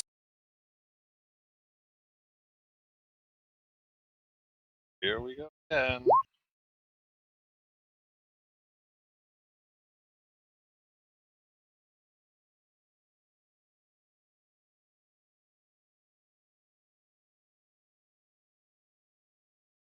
God damn it.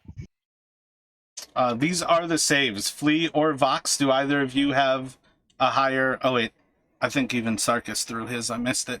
I guess realistically, Vox, do you have a plus for a saving throw that's different than the +4? Nope. Same. Alright, word. So all three of you are going to get entangled as the first of these blights raises its hand and vines start to grow out of the floor and start to wrap around you.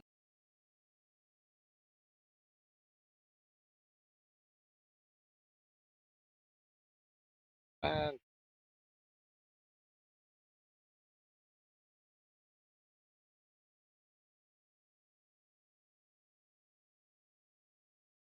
So at this point, we're encumbered but still standing. Yeah, you're restrained right now.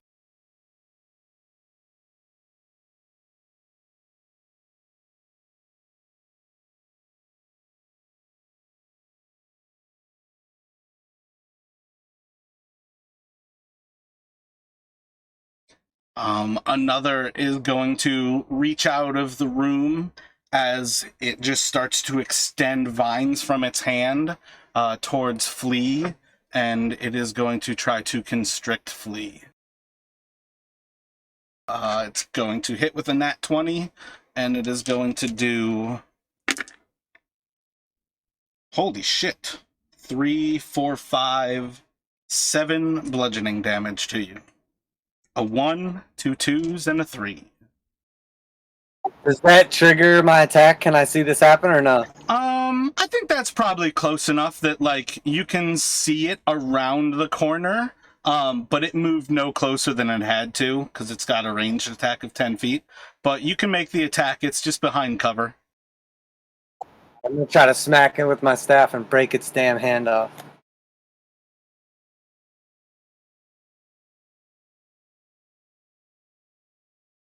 And then, Flea, I need you... Oh, nope, that just grapples you.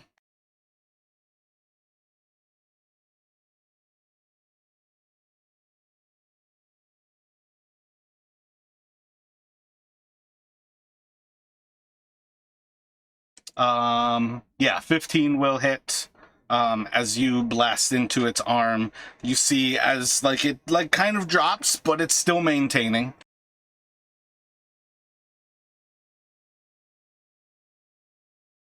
And then it will go to Kavi. Oh wait, no, my bad. Not Takavi. Sorry. Psych.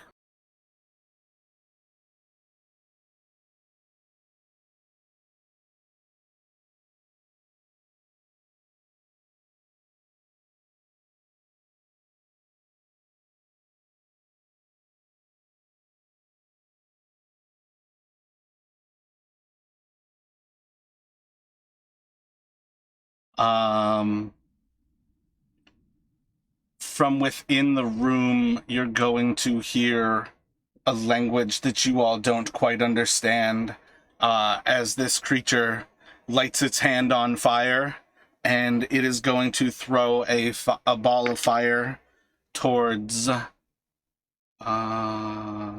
Sarkis. So you'll have cover, so you can have +3 AC on this Sarkis.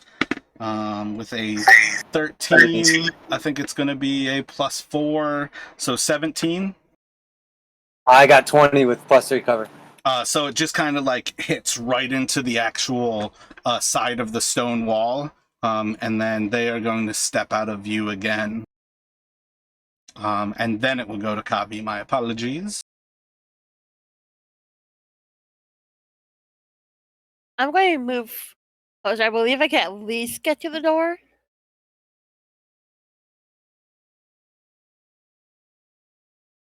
Yeah, you can get to the base of the stairs with like a normal movement, or you can basically like dash and do more.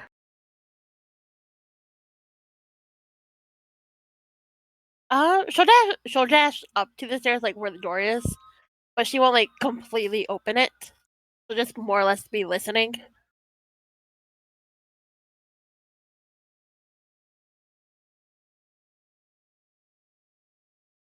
So you're going to take the dash action, move 5 more feet?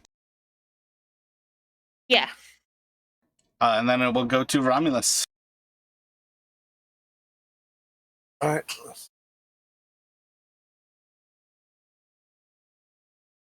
Okay. And if I move in here, is this difficult to read the vines on this side of the door, or is it just? I on see the no reason why the vines would grow through the door. So as far as I'm concerned, it's really the L of the stairs inside of that room, because that's a stone wall. Okay, so and that's. So if I dash, I could technically get here between Kavi and Sounds Flea. right to me. All right, then that's where I will be. And it will go back to Flea. So right now I'm bound. My only option is strength roll to break encumberment. It's not encumbered. You're restrained. But yeah, you can try to break free of the vines, or you can attack at disadvantage is where you're at. Those are like the main action options that you have.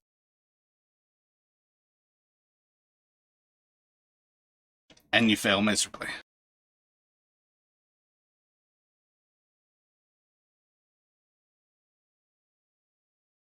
I don't think you have any bonus actions to do, but then it will go to the Druid.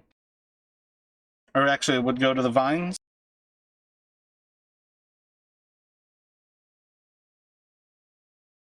Nope, never mind. I never put them in order.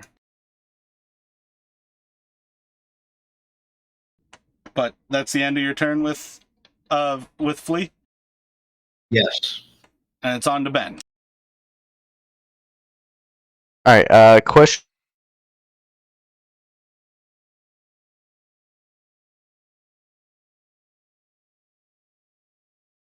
I think you let go. Yeah, I heard question and then nothing else.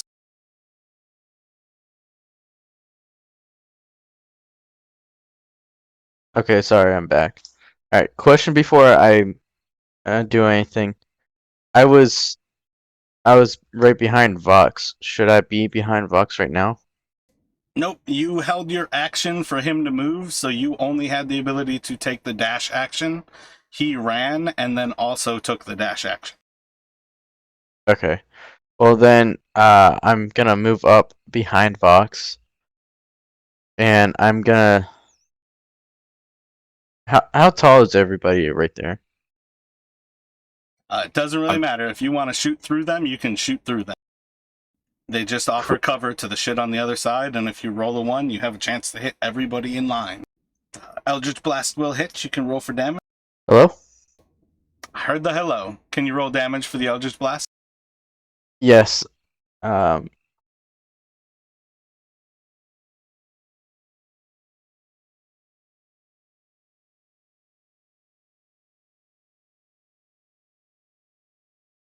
Oh, while he's doing that, am I able to attack from where I'm at, or do I need to be like different than that catty corner?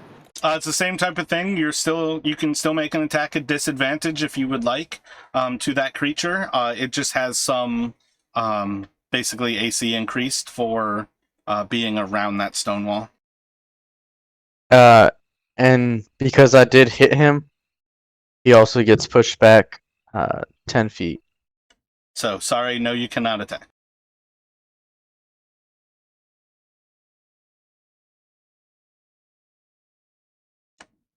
But you can try to break free. Okay, I'll yell out, "Help! Help! I'm being oppressed!" And then is it strength check or saving throw again?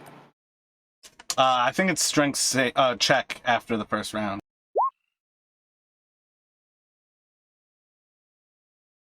Yep, strength check. So that will fail.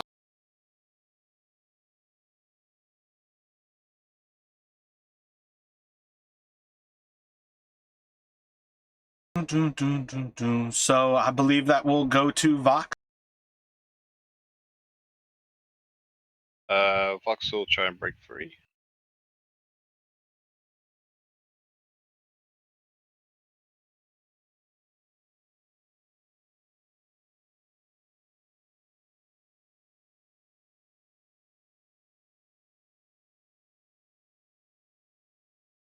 Oh, Vox is still restrained.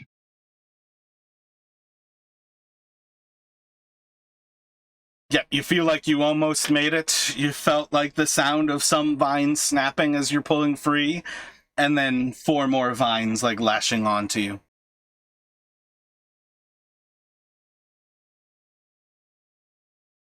Good for me. And that'll go to the blights. All right, the next one is going to reach out, and it's going to try to raise the vines on the group. And with that, I will have Romulus and Kavi make strength saving throws. Romulus breaks and saves himself free. Kavi will be restrained.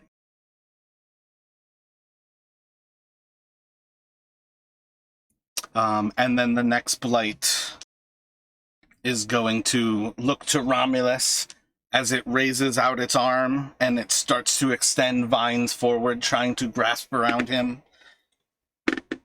I don't believe a 12 is going to do it, as it tries to grasp onto you with its vines, and vines are coming up from the floor.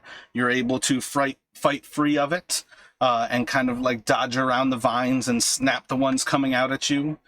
And then the druid is going to come around that corner. Again, she's going to speak in a language that nobody quite understands, and she is going to again blast this loud thunderous roar out from her hand. And I will need the same 5 people, everybody but Ben, to make a Constitution saving throw.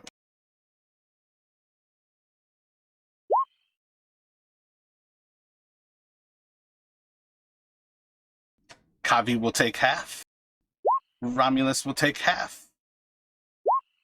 Lee half. Vox will take full. Oh, am I being hit by this? Yeah, you will be as well.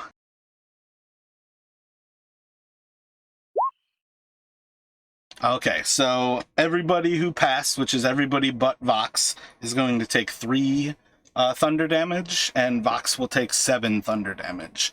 And that's going to push... Oh, that's an interesting one. Push all of you 10 feet away. So I think it's going to push Kavi down the stairs and out from the vine. It'll push Sarkis back. I've escaped on my own! Oh no. Did that actually break the grapple restrain condition, or is that like just pushed away but still? I think for what it's worth, it's going to break you free as it takes you out of the vines. So that will go to Kabi.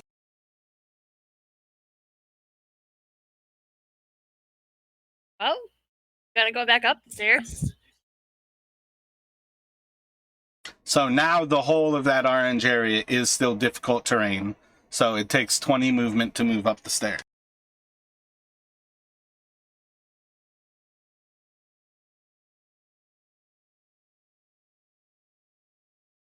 I'm assuming the door is still open.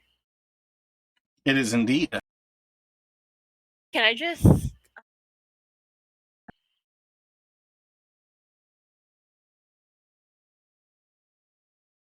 By peeking through the door, can I use Vicious Mockery on the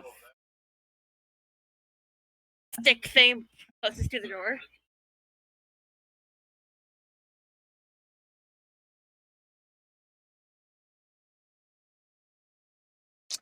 Don't think so, because I feel like you'd have to basically move to Romulus and you can't end your turn there.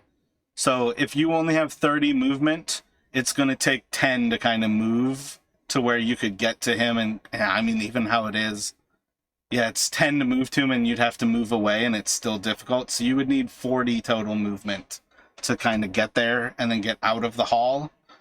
I think essentially where you're at, you're pretty well isolated.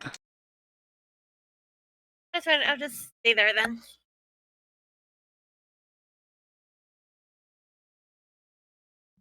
That'll take it to Romulus. All right. Romulus will move up 5, 10, 15, 20, 25. And then he will speak to the druid in a language she doesn't know, and he will say, wagwan, it's your blood, fam. And you best to step off before you're going to get straight up clap, no cap. And he will go for a spear attack.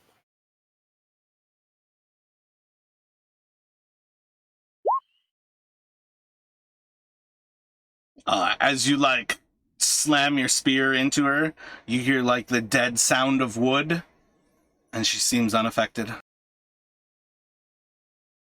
That's okay. I'll use my bonus action to do a backwards attack. Oh, I was hitting control for the disadvantage roll instead. But it'd be an 18 Gotcha. to hit. Yeah, the 18 still hits. Okay. Cool. So coming across her with the pommel bashes into her, and you see as she's like kind of like stumbled back a little bit.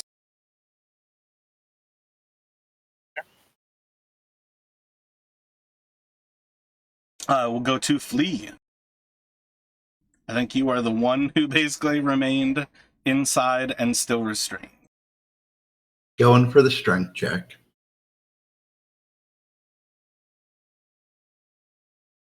Just say that right, Vox? Wagwan? Yeah, man. Hell yeah. You do bust free.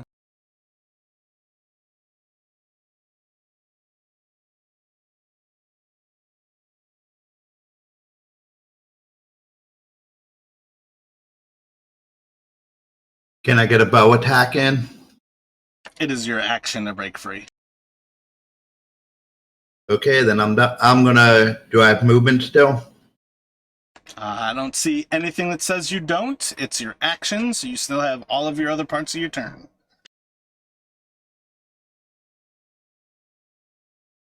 I'm done. So it's still difficult terrain, though, so you're still going to be limited to 3 spaces. You can basically get to, I think, 1 below where you're at, basically. Okay, I'm done. That will go back around to Ben. Okay,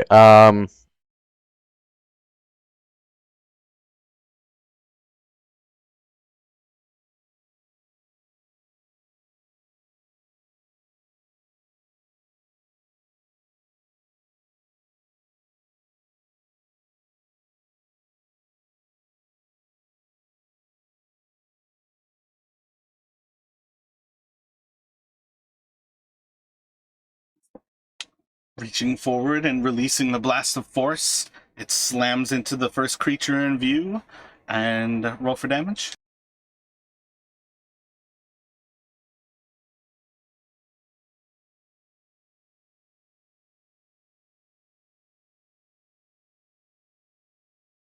With that slamming into that creature, it slams it up against that wall. I would assume so.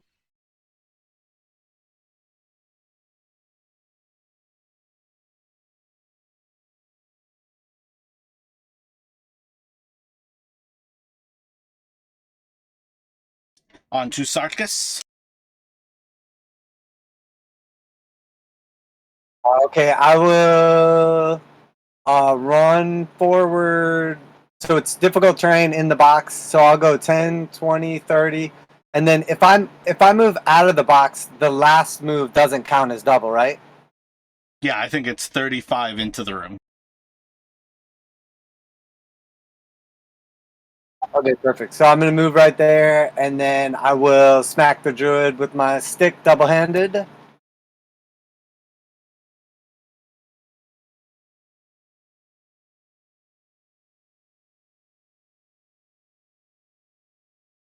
You get a solid connection right into her lower jaw as Romulus is like slamming her like down into you with the pommel of his spear. Nice. And then I'm going to calf kick her right in the meat. Right in that pain, make her limp.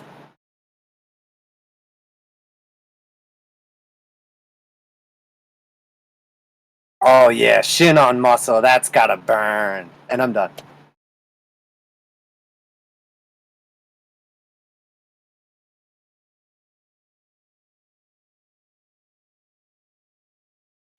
That at this point she's looking extremely bloodied, and it's gonna go to Vox.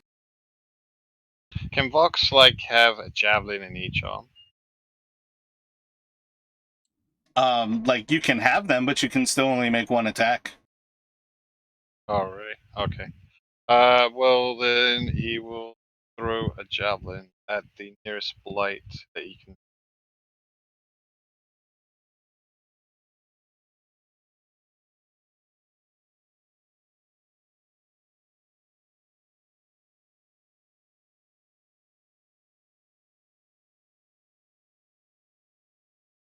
This is the javelin that kills Sarkis. I just feel a 1.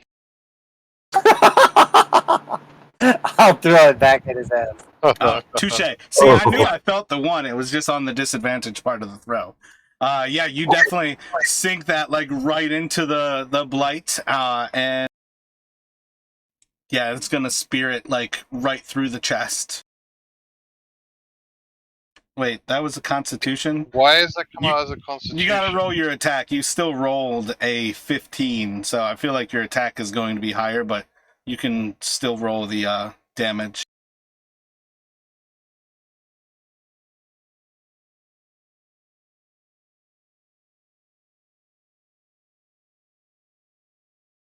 Oh, wait a second. A javelin's a 20-60 weapon. You're actually at disadvantage. That is a 1 to hit Sarkis. Oh my god! Roll a javelin really? attack for me.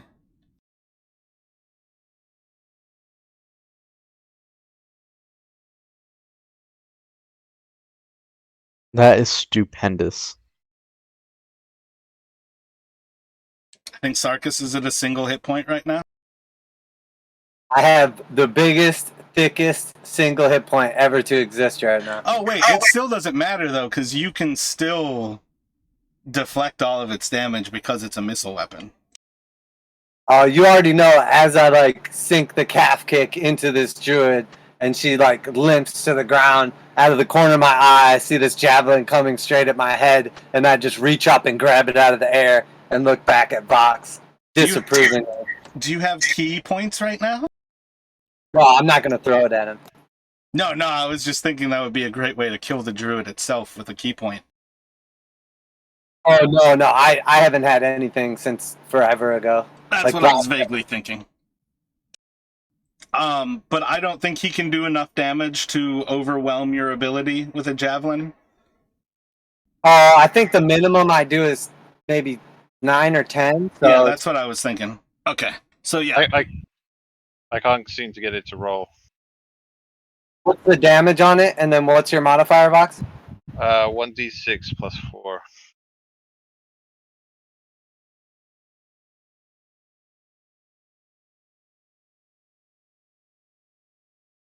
yeah. So it could do 10, and you said your minimum is 9. D10 plus 8. So if you roll, just go ahead and roll your damage real quick. Realistically, I can roll this. Oh, look at those rolls from me. Double ones.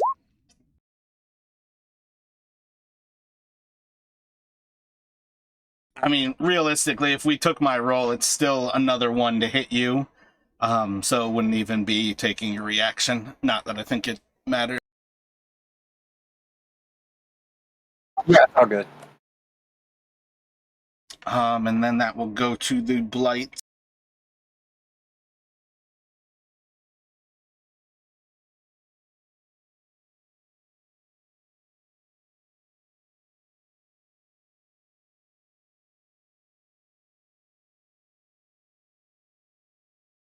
So the first one's going to try to entangle or constrict on Romulus. A 19 to hit you. 19 will hit. Yep. It's going to deal 7 bludgeoning damage. And you will be grappled and restrained.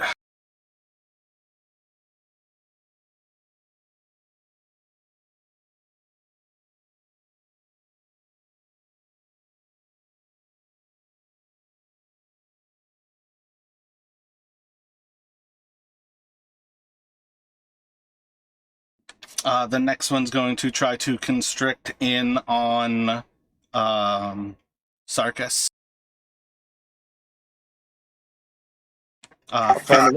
15 to hit you, Sarkis. Oh, that's a big miss. And then the druid. I think she's gonna try to light you up with a ball of fire. So she'll be at disadvantage to attack Sarkis.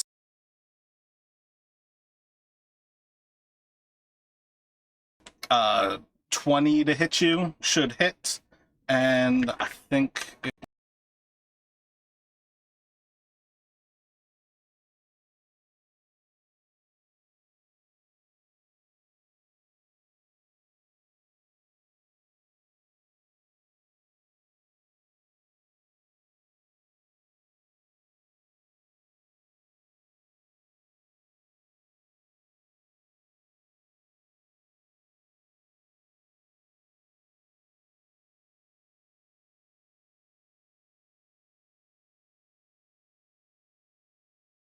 Yeah, 20 hits for sure. my bad. I'm looking for the damage. I'm pretty sure it's a D8, but Oh, it doesn't matter. I have 1 hit point, so I'm down regardless. oh yeah, shit, fuck.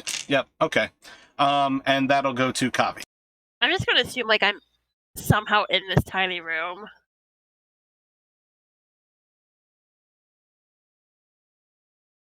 You can move through my space as if I'm not there, I believe, because I'm a small creature.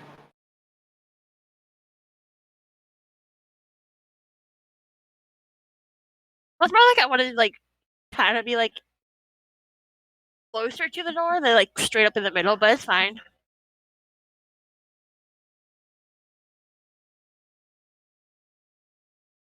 But she's gonna use vicious mockery on the blight right in front of her. Wisdom save? I roll a 2. I don't think it's gonna matter. And how are you insulting a twig?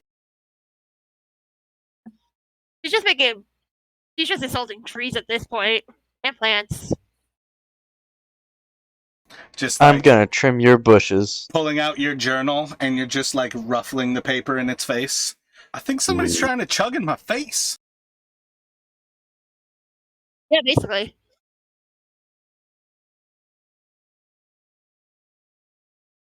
Anything else from you, Kavi?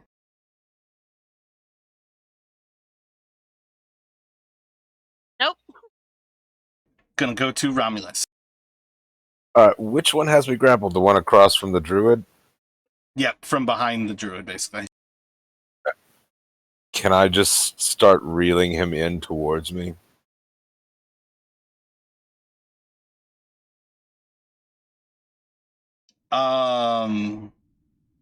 No. I guess. Because it's just gonna add more vine to its arm. Okay. Alright, so is there a strength check to get out of this grapple? Yep, you can definitely do a strength check to try to break yourself free. Alright, let's give that a shot. I just picture you like doing the mime rope trick, and there's just more vine. Oh yeah, just roll, just wrapping it around my arms like a sailor taking an anchor.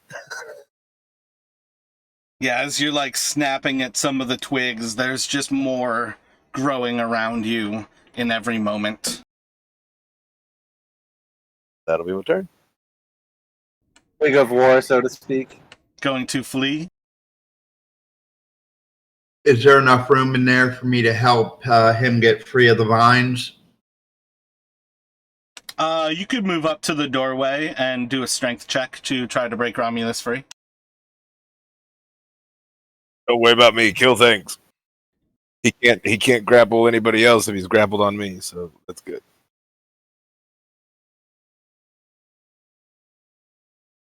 You can break him free. That works too.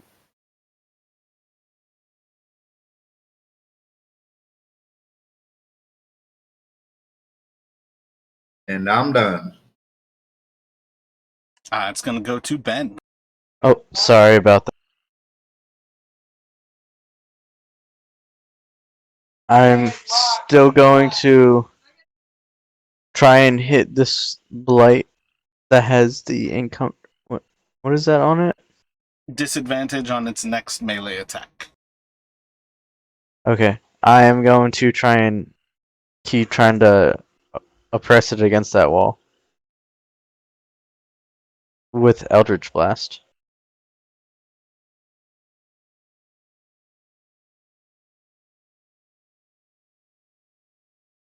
And that's a nat 20. Roll for damage.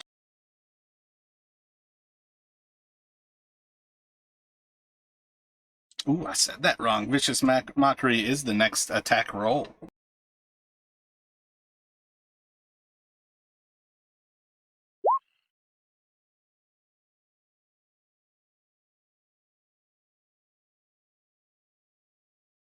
So roll another d10.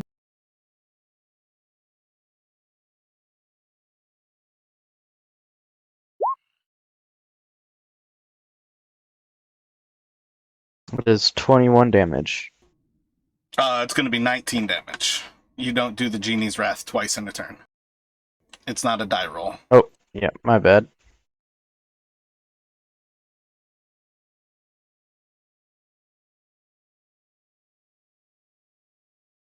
As it blasts against the wall, it crumbles into little wood chips and dissipates in the air.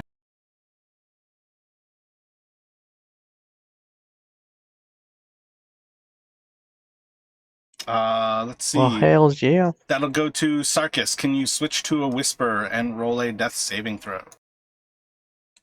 Everybody hears, and some of you see as Sarkis coughs up blood. And on to Vox. Be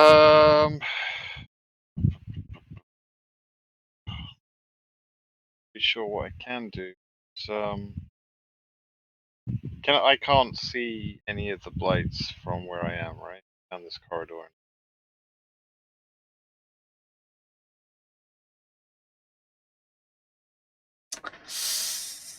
I would say where that last blight basically got blasted into that large metal object, yeah, there's nothing for you to see down that corridor. And my movement, I don't think I can get Starkis without going into dash action, right?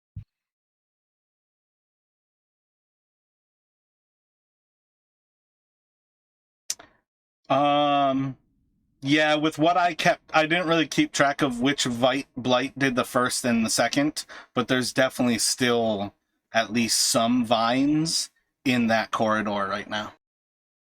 So regardless, that corridor is essentially 30 feet to move down that part of the hall. Okay. I guess I'll get to 30 feet and hold action for now. For a javelin shot if one of them pokes it out. Well, if you move 3 spaces forward, that's 25 feet of movement. You can have a 3/4 cover shot at that vine blight. Basically From moving to the center of the vine. But I risk kings. I mean, anytime you guys are attacking into melee, you always risk with a 1. There's always a risk. That's never going to go away. Oh, fuck it. Let's go for it.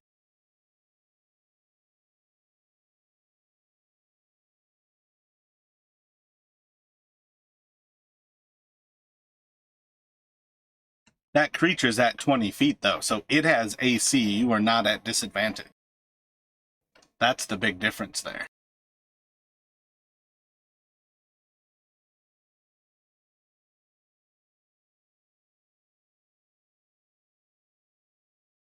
Oh, I can't get this to roll. I don't know what's going on. It's not working. In it.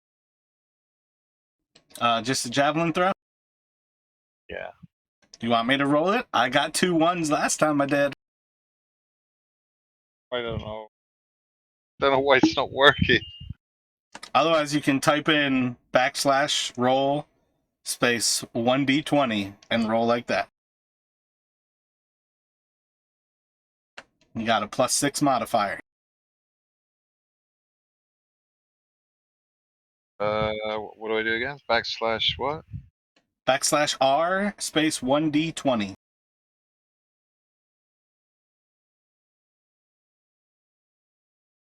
Oh shit, and javelins are 30/20. That will hit. So roll 1d6, and you've got +4 damage.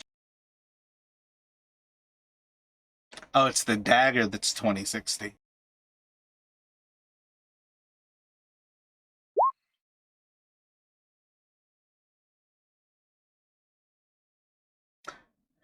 So 8 damage to. Yep. Another javelin sticks into its woody exterior. I don't think you've got a bonus action, but anything else from you?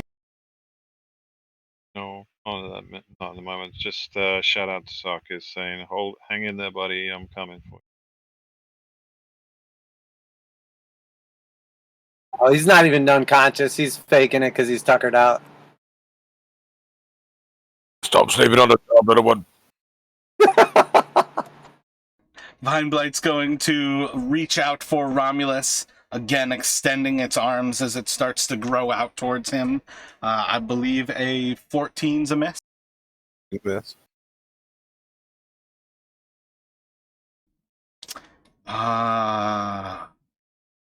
The druid is going to... She's going to place her hand towards the floor and release a roar of thunder into the ground.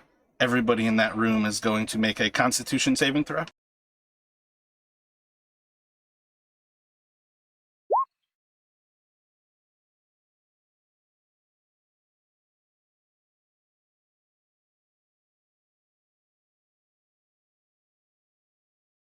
For 8 damage. So Sarkis will lose a death save. Let's see. Romulus will take 8 thunder damage. The druid is going to crumble as her body just starts to tear into shreds. Vox will take 8. Kavi will take 4.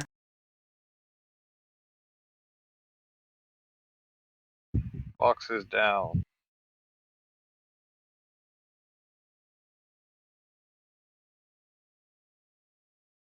Wait, no, my bad. You're not in that room, Vox. I needed Romulus and Kavi, really, is all it was. Yeah, so you're not part of that thunder wave. She blasted the room. And then it is going to go to Kavi.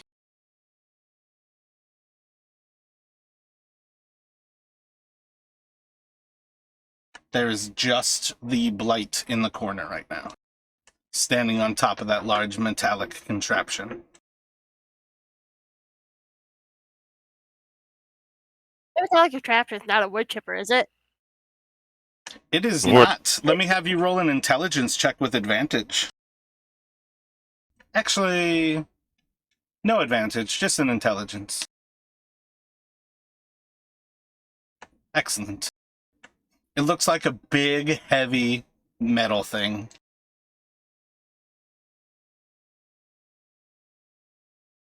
Yeah, waffle iron. If there was a reason Romulus recognized the waffle iron, it would look a lot like a waffle iron.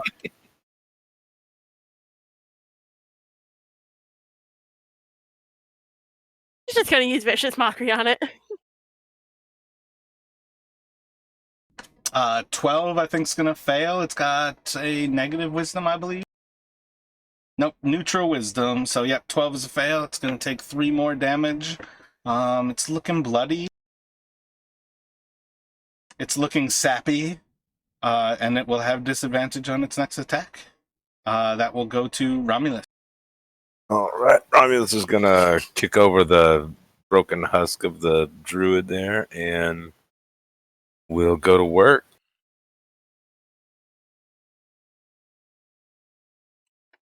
That is a interesting start with the bonus action, but both of those will hit. Oh yeah, I don't know why it's doing.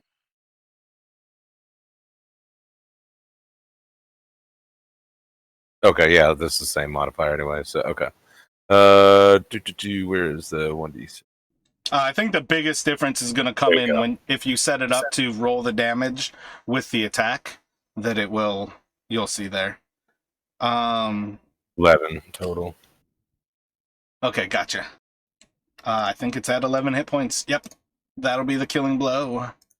As you spear through this creature, kind of shattering through the glass behind it with your final stroke.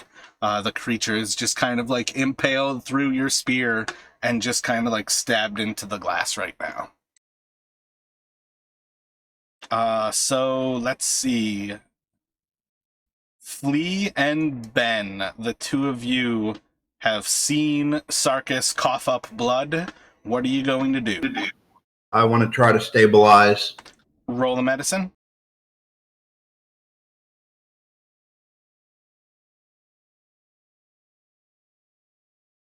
Vox could see Sarkis already down there, right? Yep, but Vox comes after Sarkis. Oh, okay, gotcha. Ben, what are you doing?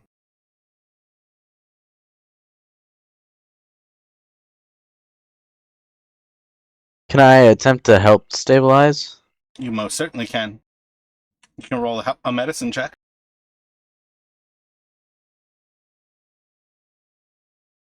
Remove. It's at least 30, right? Well, with the vines dead, it's no longer difficult terrain. Oh, I got it. All right, so Flea, or Sarkis rather, you can take Whisper off. I believe you've got two failed death saves right now. Let's see a death save for the group.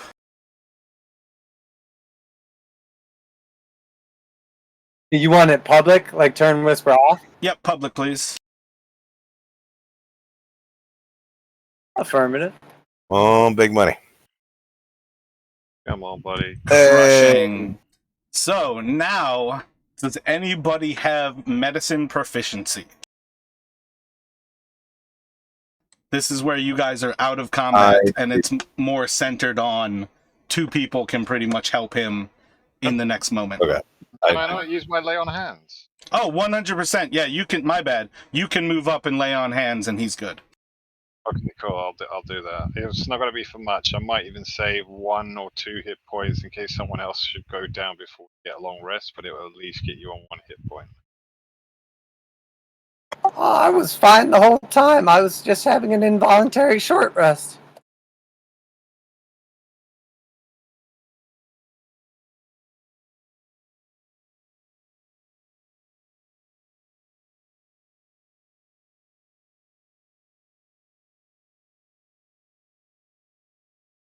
I might just wait here for a bit, though, while the rest of you clear out the area. Yeah, really just decide how much you want to drop laying on hands into him. And let me have our two Eberron folk roll an intelligence check. Definitely just give me the 1 point, man. I mean, there's no Yeah. reason to give me more than one. Yeah, at this point, it's not going to make a difference. That way, at least gives a chance for someone else to get back up. If Yeah, exactly. Ben and Sarkis, let me get an intelligence from you.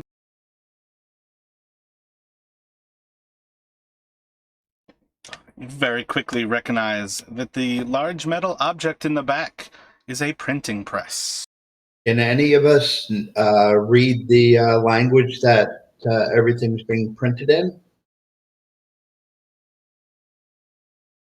Most certainly it is 100% written in a common tongue, and I think I've deleted the handout since, but you will recognize the two different labels that are being printed here to go with the wine bottles you've seen in the past.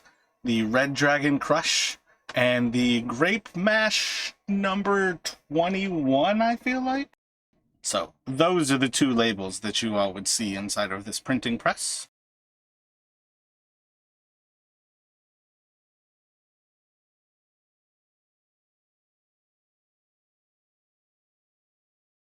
Do we need to investigate those new barrels they were just working on? I mean, if they were just freshly made or something, or some part of the Druids' plan, might have some other substance. What should be?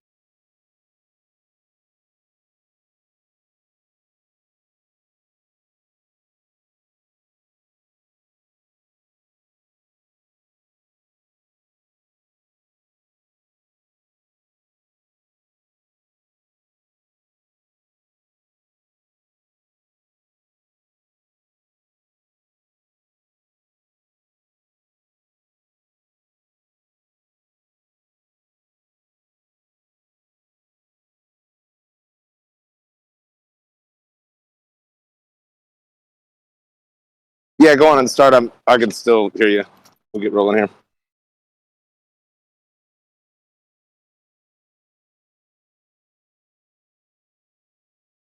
So yeah, kind of looking around that room, you all see the labels for the two different wine varieties made here. You see some like glue around this area. No, the glue I think is in a different area. This is all like the printing press in this spot here. And like the little bits of like the wood chips. What are you all doing? I think Vox just asked you all if you're interested in checking out the other barrels.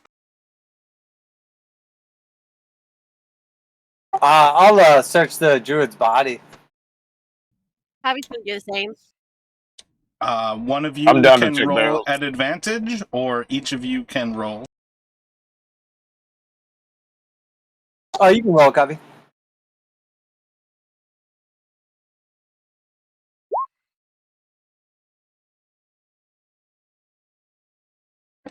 Roll a D100, Kavi.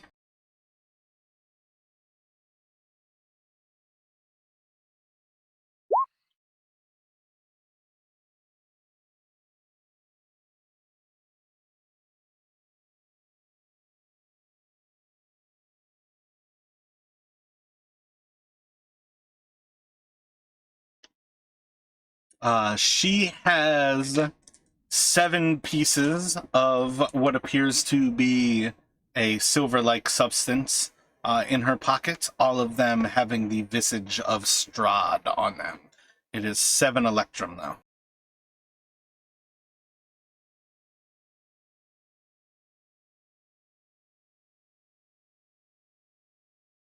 that reminds me, there should be still 2 dead druids outside that we can check as well.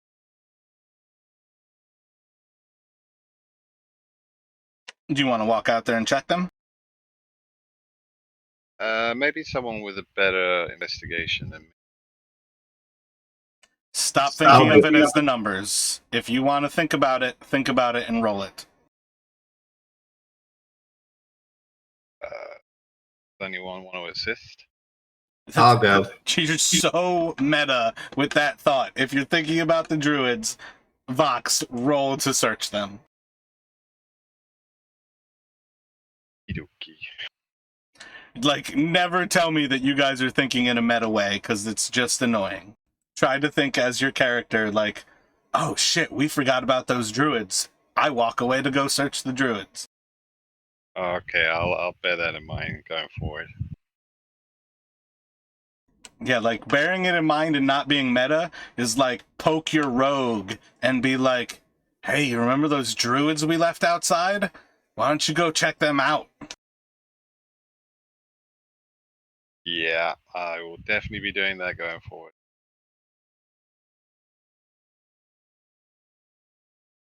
Because everybody knows rogues are the ones who are supposed to die. Roll a D100 for me.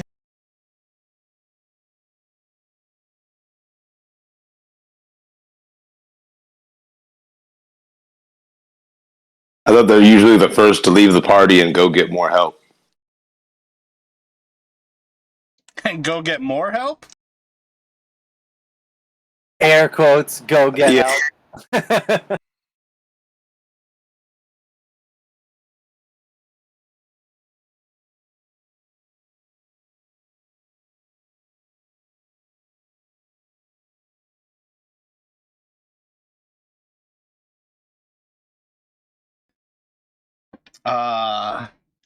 As you head outside Vox, you find each of the druids is carrying a very similar little pouch filled with coins with the visage of Strahd on them.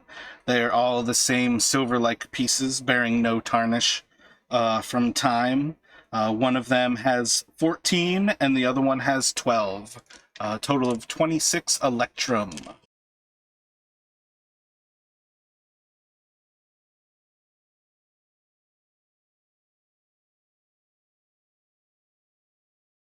So, what are the other 5 of you doing while Vox is gone for a while? Ray is going to go in the hallway and listen to the doors on the side of the hallway. I'm gonna go to the big barrels in the center of the room and look for the one that's labeled Red Dragon Crush.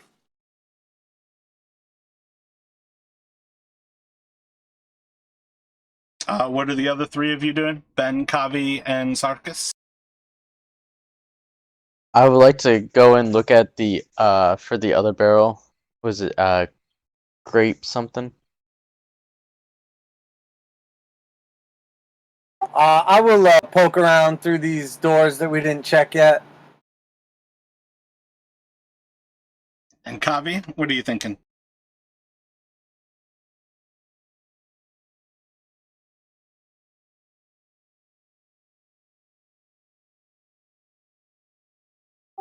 Sarkis. Hold up, let me hear from Kavi.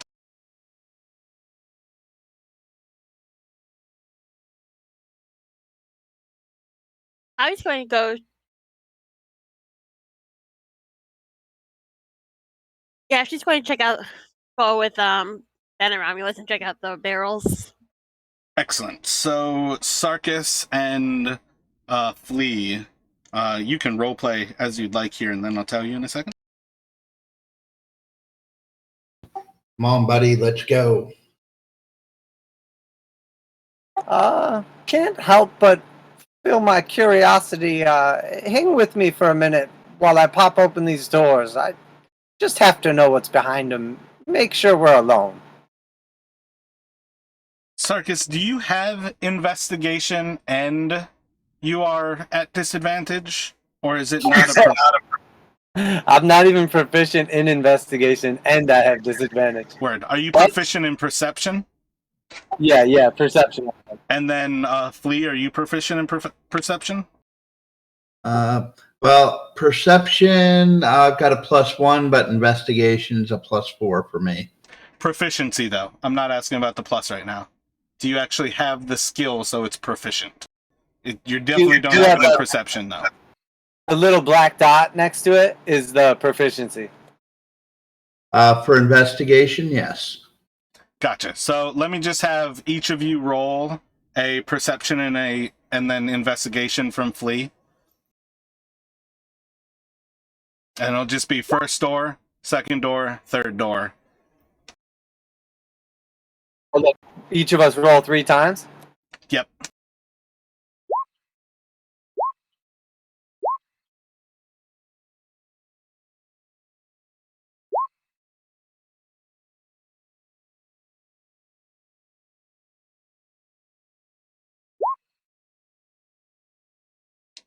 So you don't really hear anything behind the first door.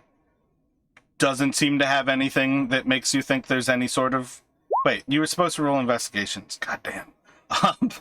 So many rolls. We're taking the first rolls, but they're getting +3s instead of the +1. So it's going to be like a +4 still. So, yeah, the first door, you don't hear anything behind it, Sarkis, and Flea doesn't see any traps on it. The second door, you can't quite tell whether there's anything happening behind it, Sarkis, but you're pretty sure it's once again quiet. And Flea can't quite tell if there's any traps on it, but he doesn't think there's any traps. And then the third door is, once again, you don't believe there's anybody behind it, and Flea doesn't think that it's trapped. So just that's kind of you guys checking each of the doors before you do anything. Romulus, Kavi, and Ben, what are you all looking for inside of there? I think Ben said he was looking for the Great Mash, and Romulus said he was looking for the Dragon Crush. Just, I guess, going Correct. to the barrels and taste testing them to see if I can somehow discern which one is Red Dragon Crush. Well, hold on there. Why don't I try and taste test them? Only What? because, Most free samples. well, what if they're Get your own poisoned? barrel. Right? Oh no, what if they're poisoned? Then you're gonna get poisoned. What, you don't get poisoned? Look at me. Do I look like I get poisoned? Make a fair point. However, if you don't get poisoned, how can you get stronger? What? Well, when you get poisoned, you usually become more resistant to it over time. Again. But if you Look never at me. ever get poisoned, Then I never get poisoned. then probably at one point when you do get poisoned, it'll kill you. I wouldn't get poisoned. That's the whole point.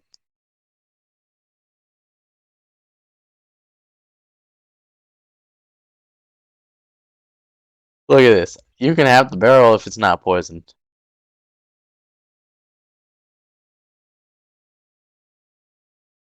All right, you do it. Kavi, while they're having this debate, what are you doing? I was just thinking, well, what if his oil is poisoned? Then what? That's what I'm saying. That's what I'm saying. I can't get poisoned. You can't get poisoned, or you never have been poisoned. There's two different. So, moving back to Flea and Sarkis, what are you two doing? Engage- Oh, go ahead, buddy. Engaging stealth mode. So you're just trying to stealthily open which door? I'm kind of liking the door closest to the room that we had to fight in. What do you think, Sarkis?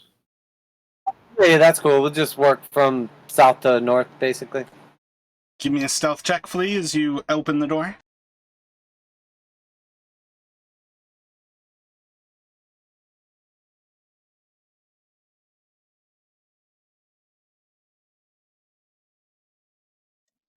You very slowly, very quietly open the door, Try and make sure not to shift your weight on the wooden floors up here.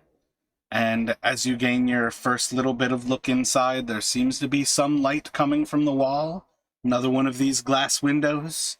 You see a little bit of a bed kind of set up. And as you finish opening the door, it's an empty room, 2 beds, and a couple of like spots to kind of sit along the wall.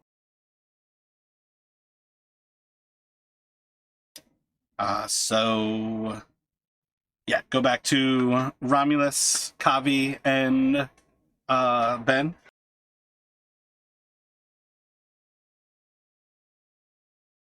Look, let me just taste them, make sure there's nothing in them, and then y'all can have the rest of them. I don't really give a crap about them. I've already lost interest now. You ruined the moment. I just taste all of them. So there's a ladle atop each one that you can taste from. Where are you going to first? I guess the one closest to me. So southern one first. Take a sip from it. Tastes like a strong red wine.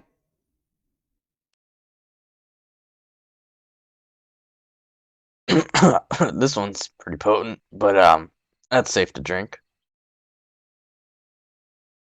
So you can't get poisoned, but you can get drunk.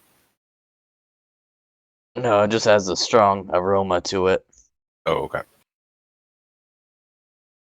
I'm learning a lot about these robots.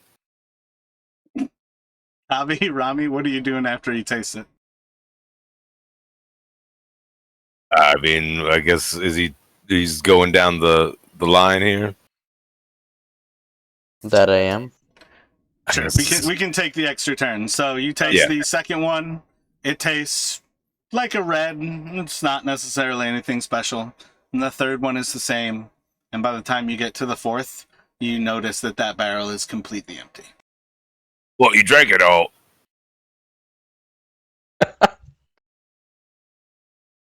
No, it's empty.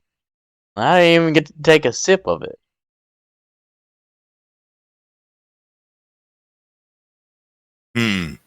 Which means it's probably in those barrels at the other side where we first entered. Which means it's probably the good stuff. I don't know about the good stuff, but it looks like they were trying to ship it off somewhere. So. Yeah, and he pulls out his piece of paper. It looks like they're going to a Mr. K and Versace. It's kind of smudged. Yeah, I can't really read it. Vox, as you finish looting the druids, what door are you going to proceed to?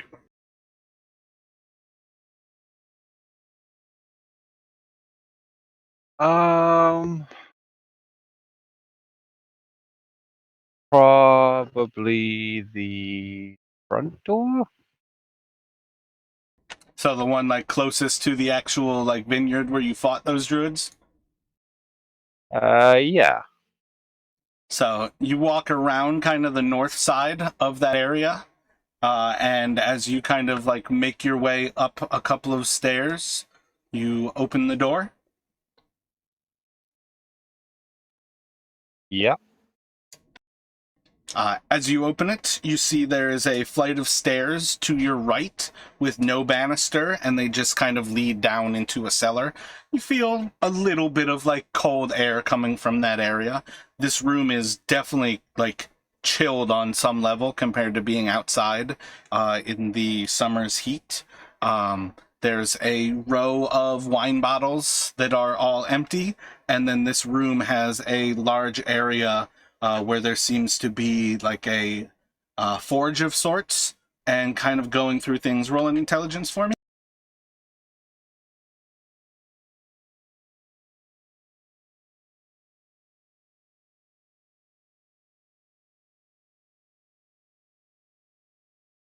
You spot some different tools and pieces for blowing glass along the southern end of this room. This appears to be the room where they blow all of the glass bottles. Sarkis and Flea, what are you two doing?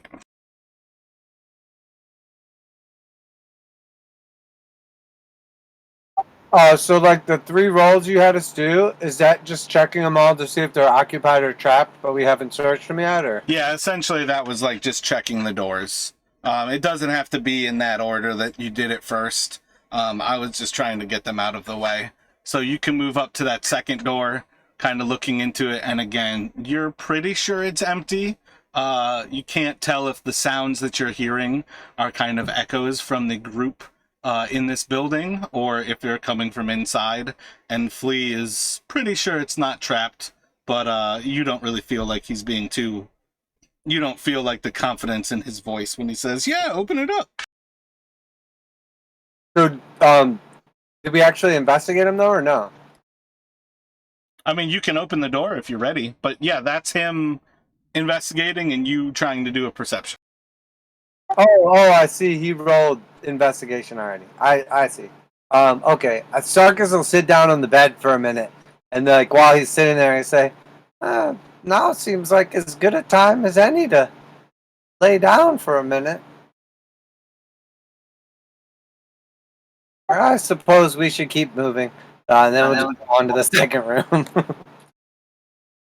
Please going to use stealth opening the next door. Roll us a stealth.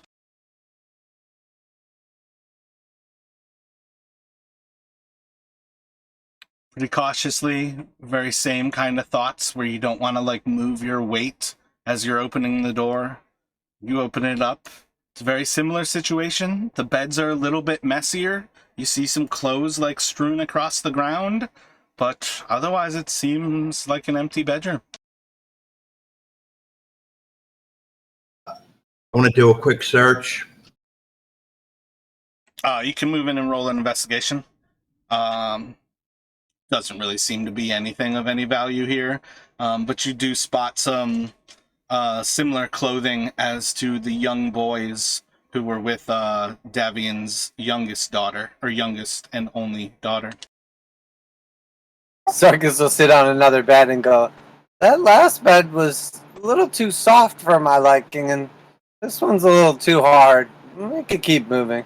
And then they'll get back up and go to the third door. I attack Sarkis for violation of intellectual property. Copyright infringement. I wonder if she was blonde-headed. Dark jet black hair. Did she have any animal companions?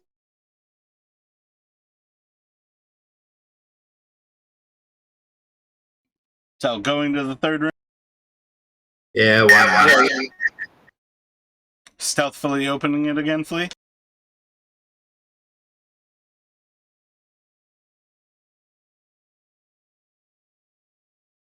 As you open this door, there's a loud creak and scream from the hinges, and it's just like a.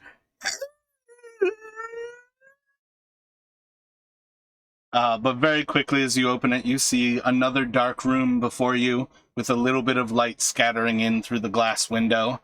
You start to very quickly spot a chair slightly to the northeast as you're creaking the door open. A large table. The candles are all out. You spot a little door on the northern end. But otherwise, you very quickly notice that this is a kitchen. It's left empty. It seems like perhaps somebody was preparing something, but the food that's out on the counter smells wretched. Sarkis, the food doesn't smell in the least bit to you, but it looks moldy. To the folks outside in the wine vats, what are you three doing? I was just enjoying herself this back and forth and jotting different down and watching the books. Ben and Romulus, what are you doing? I was gonna make my way up to this door on the other side and open it up. Unless you I'll follow need to behind check him. it for poison, Ben. Well, I mean, you could also stop being a smartass, but hey, it is what it is. Never. Push through. You just gotta push it.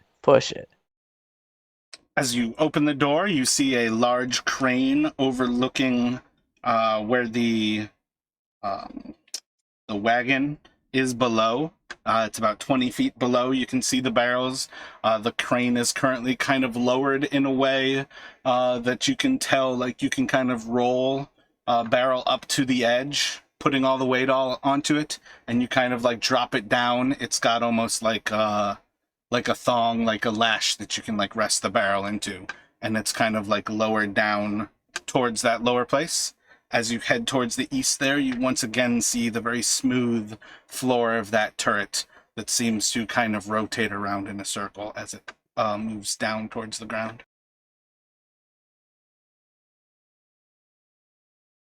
Oh, my bad.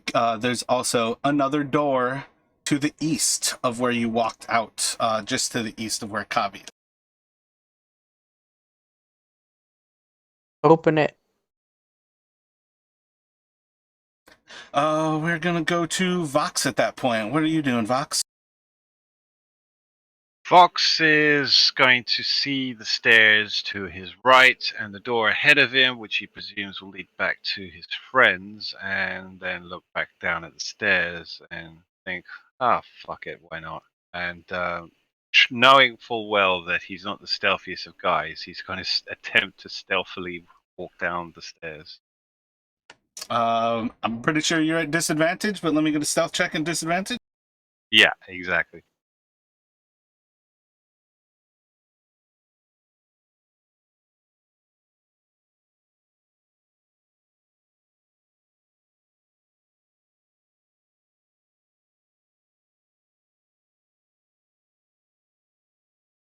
Solid.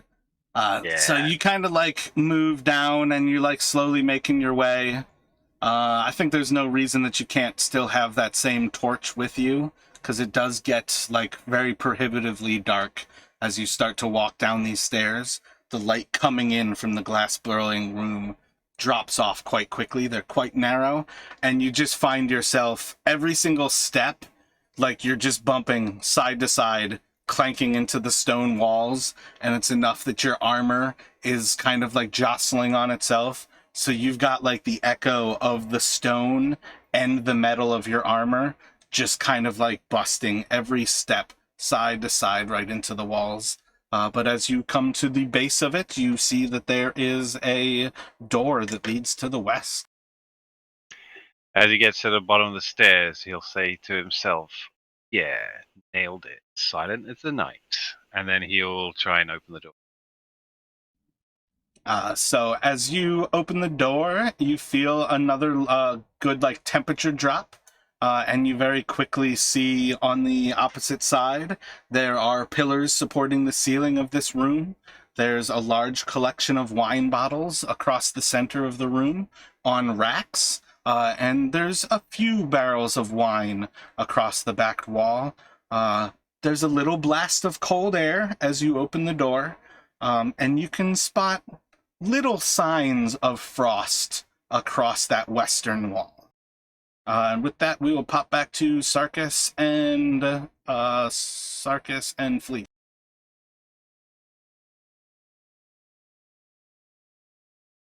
I'm going to point to the one door on the far wall to Sarkis and kind of, shrug. Do you want to go for it?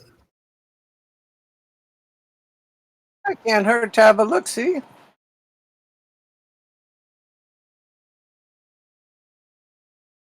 I'm not sure what that corner door is supposed to be to. I feel like it might be like a wash station. I'm not really sure what they were getting at. Flea, every single step across the kitchen, the floorboards seem to creak and moan with your very minimal, but still footsteps. Yeah, it couldn't have been much worse. So I'm opening the door. Open it up. It's still another dark room. You start to see signs that there was a family living here. There's a cradle on one side, a large bed with 4 posts. The light is coming in from that western window once again. There's a few like nightstands and a few dressers, and then a single desk that's right in front of the window itself. And the rogue is looking for goodies. Yeah, why not? Why not rob the people that you're trying to help? Hey, we didn't burn the place down.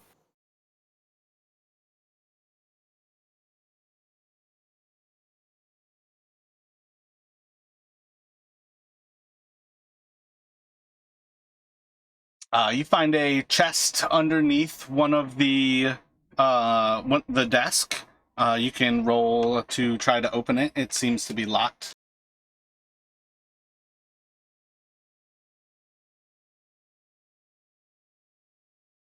That would be Dex, right? With my thieves' tools. Dex, and if you've got proficiency, you can add your proficiency to it.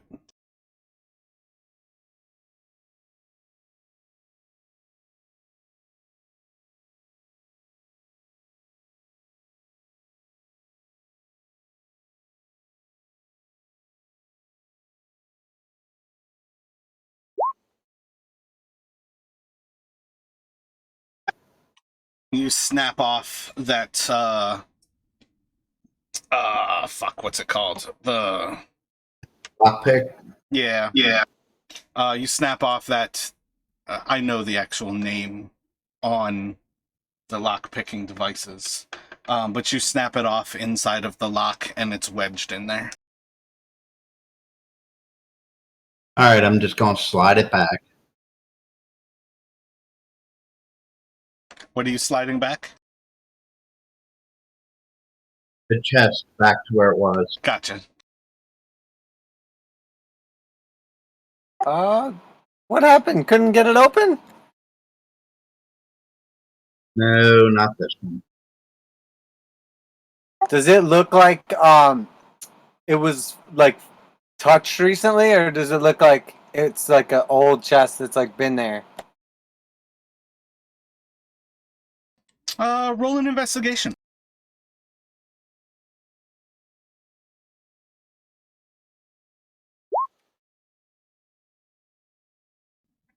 It's hard to tell. This is a very well lived in room, but you can't quite tell. That desk is well used. And we sort of get the impression this is like the master bedroom. I think that's a pretty safe bet to make. Can I try to like get his piece out of there and pick it myself? Roll a dexterity for me. This is not lockpicking, so not like proficiency if you have it. Just straight dex. Yeah, you're able to pop it out of there. And then can I try to pick it with like, I was thinking maybe use one of my darts. If you don't have thieves' tools at all, no. Like having an actual thieves' tools kit is pretty much always a requirement for trying to pick a lock. Okay, and like, does Flea still have pieces he could try to pick it with now that I like cleared out the hole? Yeah, you guys can take more time to try to do it, but we'll basically move away from you all before that can happen. Flea, I was able to get the broken piece out. You want to give it another shot in a moment? Yeah, let me concentrate for a moment. So back to the three. What are you all doing? Well, hey, look, there's a door. There's another door, I should say. Would y'all like to try that?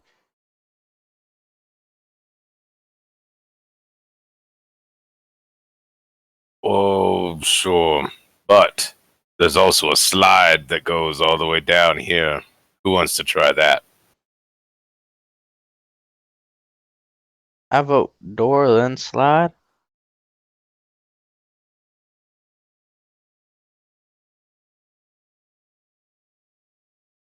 What do you want to do, Kavi?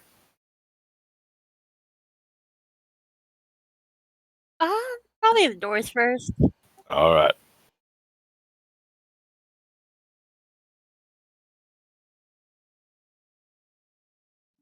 So you can pop open the door. As you look inside, you see a hallway before you. It goes about 20 feet before there is a door on the western side.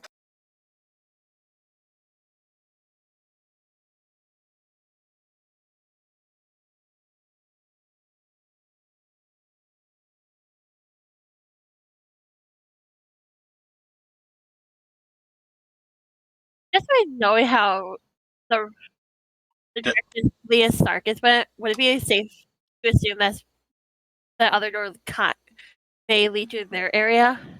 Don't act with meta knowledge, please. Pretend like you are your character who is walking around with only the knowledge that you have. Well, would y'all like to proceed down this corridor? There's a door at the end. Lead the way.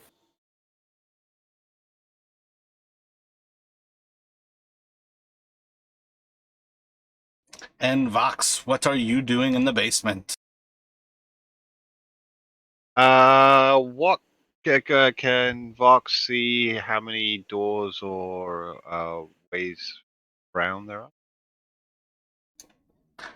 So, kind of as you move into this room, you see again like that main area that you've got. You spot the circular, like flat turret coming down to this level to the north of you. You see that the room kind of narrows in the south, and it seems to have a little bit of a narrow corridor as it rounds that corner. But there is like a place that you can walk through to another side. And just from where you are on that side, you can see signs that is a symmetrical version of the same wine cellar. It's just separated by that central point. Okay, Fox will take a wander down the bottom.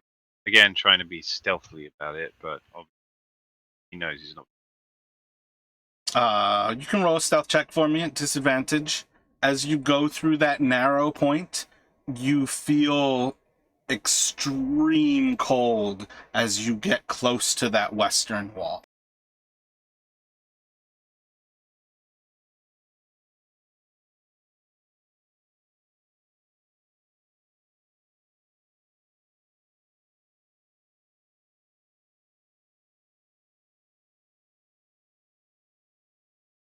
Doesn't come. Well, for what it's worth, it really doesn't matter because there's nothing down here. So you can walk through that area. You brush up against the wall. A little bit of like snow almost like flakes off of the stone of the wall and just kind of like crumbles to the ground. What's your passive? Perception. Passive. 11. As you kind of brush up against the wall, you actually notice that there seems to be a door kind of like hidden into this wall, and the frost has almost like sealed over it, but you notice like a little bit of a difference in the color of the actual stone itself. But as you kind of move past, you see the circular staircase to the south of you, and this side of the wine cellar seems to be empty. Sarkis and Flea, what are you two doing?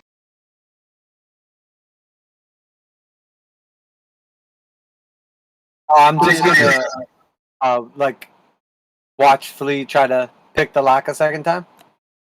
Gotcha. Roll another dex for me, Flea.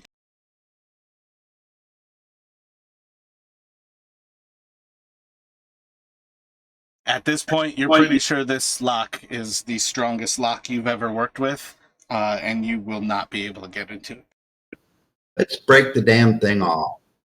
Are you sure you know how to use those things? I'm no pro myself. I'm not much for lock picking, but do you mind if I try them? How about it, buddy? I give it one try. This would be about when you all hear the three coming in from the back towards the kitchen. But effectively, yeah, you can try again.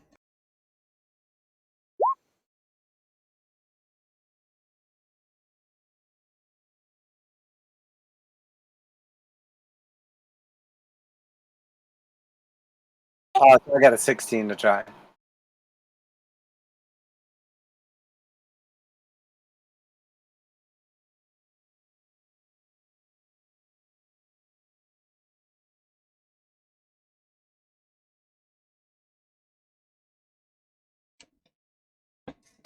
With a little bit of effort, You kind of hold the tumbler, you start to rotate it a little bit, giving it a little bit of kind of like a flick to keep the pressure on. And you feel like it's still like resisting you.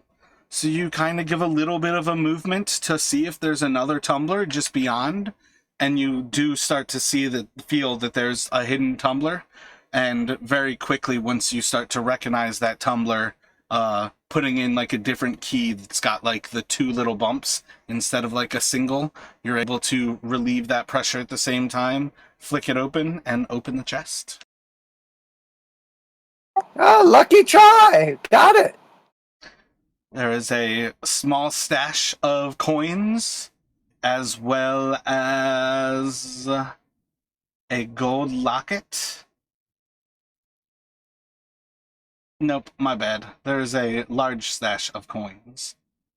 You see some gold, some electrum, and some silver.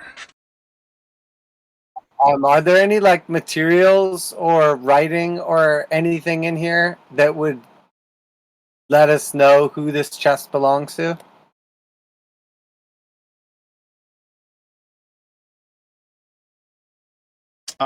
Inside of the chest is only coins. If you'd like to look around the room, you can roll a perception check. Please, I don't think we should take anything from here. Okay. Davian has been good to us, and I just don't think it would be right. Fair enough.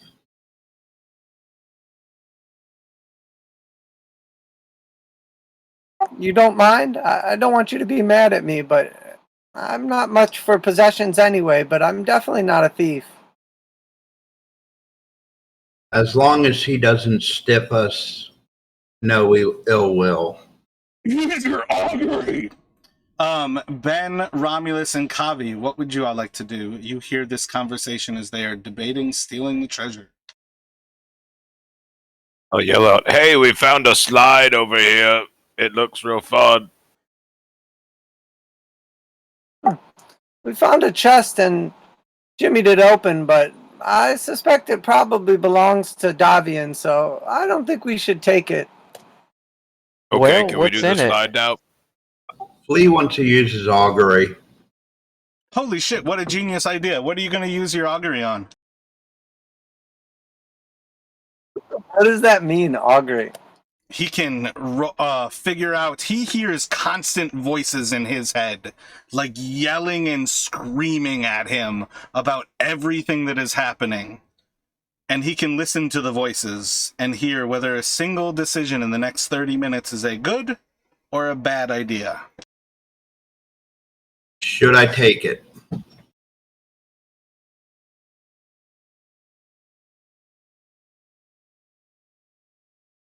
Oh, from the curse that made him hairy? I Yes. got you. Every single time you're about to do something that you question whether you should do or not, that's what that fucking skill is for. Okay, well, we're going to try it. Take it for a ride. What do I have to roll?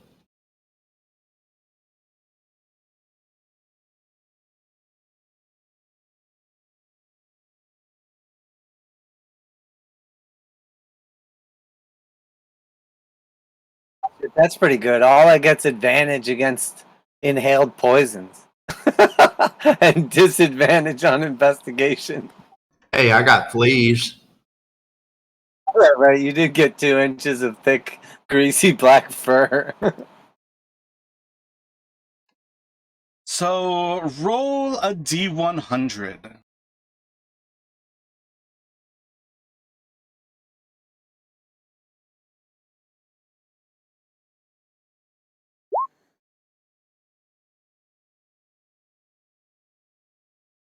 As you start to listen to the voices, you hear the sound of your friends dying and an experience of you yelling for help and no help comes. As you listen to the voices and consult them, you hear nothing but woe.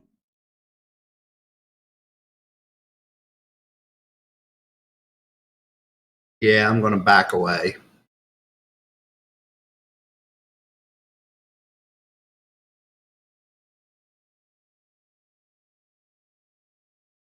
Slide time. Slide time, slide time. So we will jump one more time to Vox. Any other thoughts, Vox, while you are in the cellar? You said I passed a door, a kind of hidden icy door. Yep, right at the central part of that room. Can I try and open it?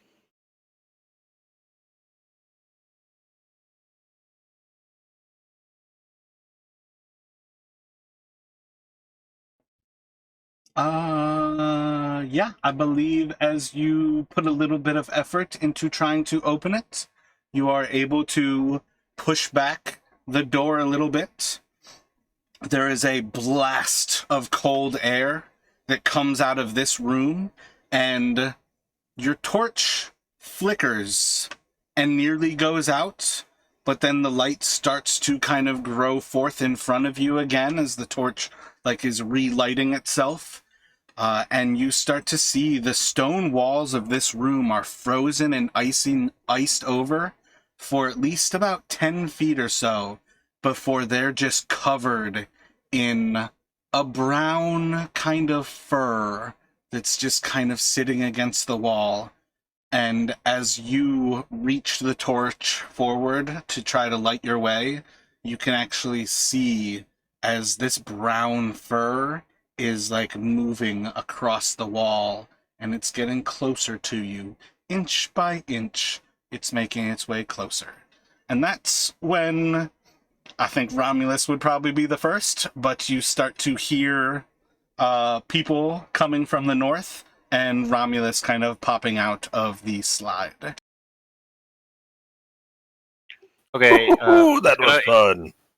Vox is going to back the hell up in that case and probably do a divine sense on it, but hopefully just out with the door open, but just outside not in that. Nothing procs.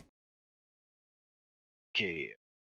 He will back the hell up and shout out, guys, there's a big furry brown thing in this really cold room and it's looking pretty creepy and I think I need backup. So each one after the other, as you all kind of slide down this way, you go from that top level through the ground level down into the ground. And there's very distinct levels of cold as you're kind of riding down this corkscrew. Before getting into the actual wine cellar, it's probably about 20 degrees colder than it was up on the top level.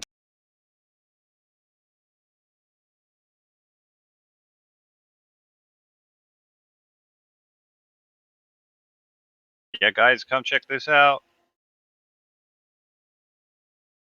Can I we see slide down anything in right here, after him. or is it dark?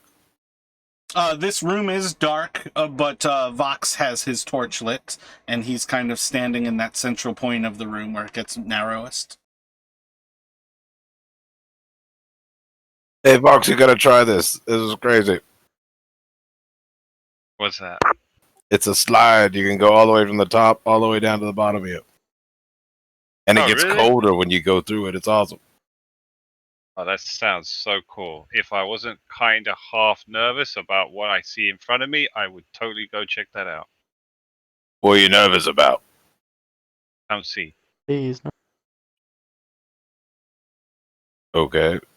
And I'll go see.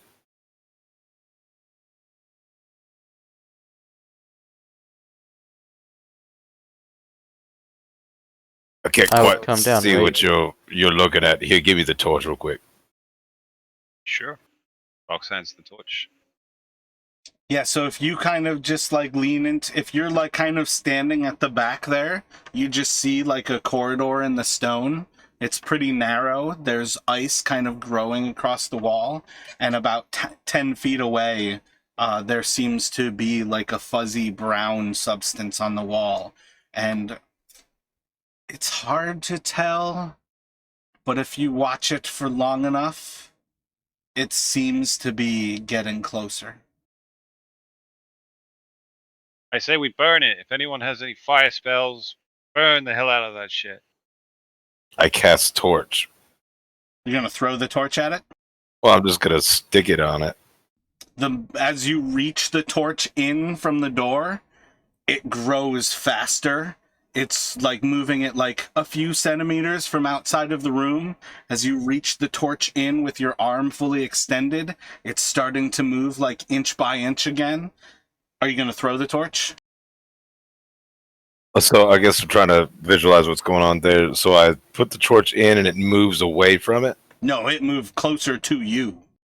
Oh, it moves closer to me as I bring the torch closer to it. Cast cold spells at it. I see as I get down from the slide.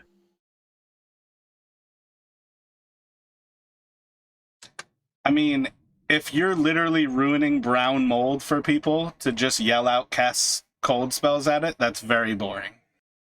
They're fucking with brown mold right now. Let them fuck with it.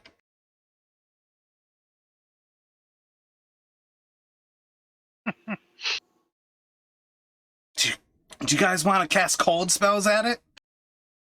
I don't see why that would make any difference. I cast spear. Jam your spear into it. Ooh, Nothing yeah, let's do happens. that. Nothing happens? Okay. Does it react in any way? You kind of like scrape some of this furry brown off of the wall, and there's bare stone on the other side of it, but it just kind of falls to the ground, and you see the little bit on the ground seems to be growing towards the torch still. Oh, okay. So it seems like maybe the cold is keeping it at bay.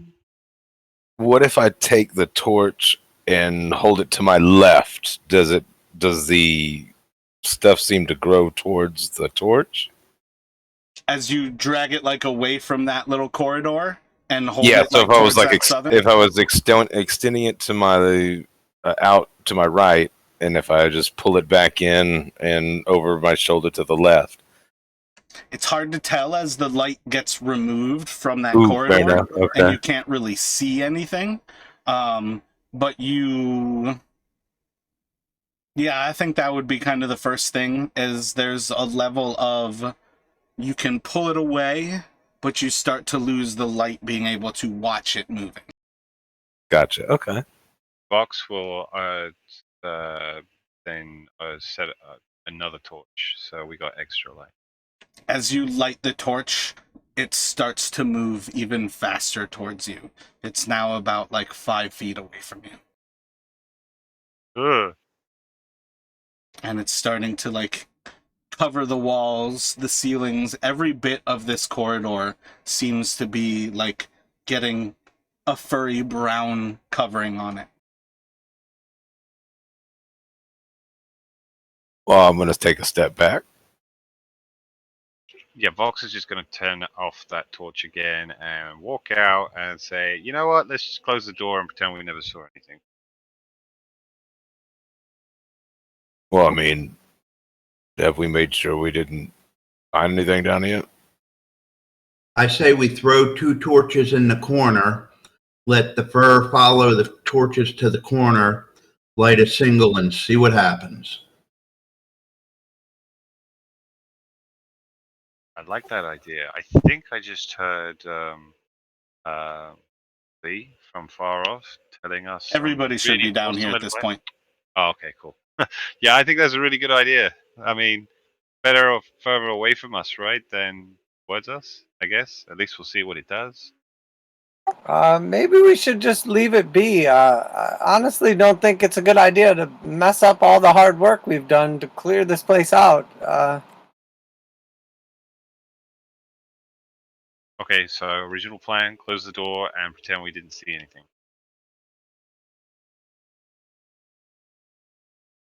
What if it's something the Druids put here?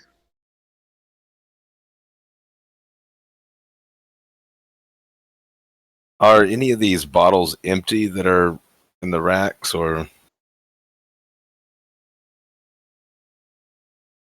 There's broken bottles in the southern side of the room, but all of the bottles on the north, as you just kind of look through them, They seem to be all filled bottles.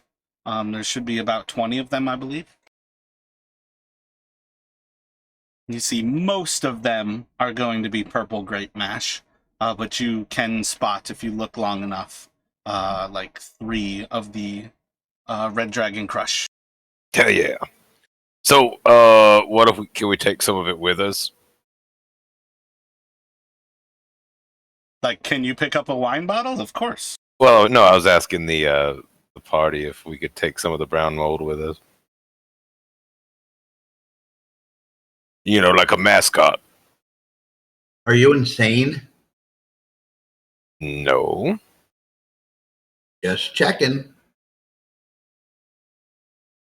But I mean, if we put it in one of them bottles, we empty out one of those bottles, maybe not of the good stuff, but of the mash, and then we put some of the brown mold in there, we can keep it like a pet.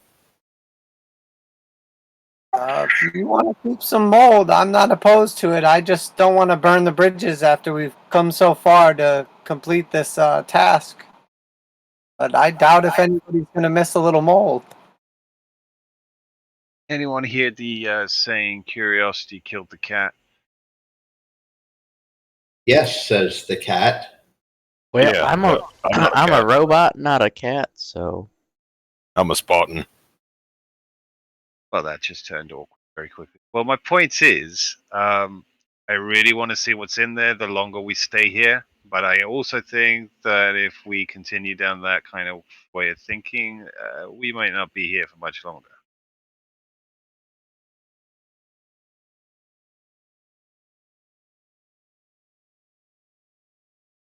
But I'll leave it up to you smart folks to figure out what to do. what's the harm in going to look and see what's in there? So what is it? There's like a door beyond the mold, and when you have the torch, the mold seems like drawn to the torch.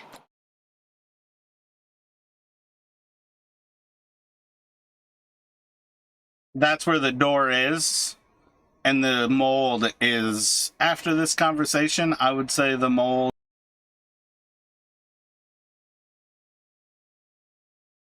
is probably grown up to there.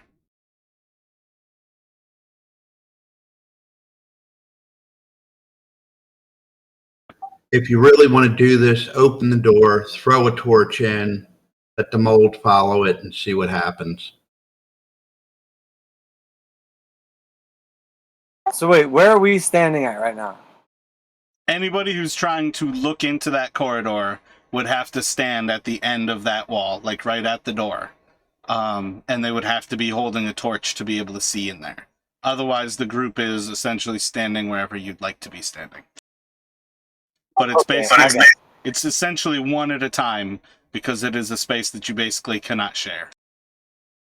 Guys, I'm going to say this right now. We're on our last chance before that mold reaches the door, and then it's game over. So make a choice, quick. Well, I mean, We're just going to ask why for do a you know? torch. How do we know it's game over? What do you know that I don't? I need everybody to not speak over other people. I feel like I heard Ben and Flea at the same time. Ben, did you get Romulus? Did you get everything out with your thought there? Yeah. Excellent. Flea, what were you thinking? I'm going to ask for a torch, open the door, and chuck it down right past the corners, a little bit into the room. I'm going to try to stop Flea from doing that and yell, "No, leave it be!" I encourage Flea. Yes, do it. Please doing it. Roll dexterities, Flea and Sarkis.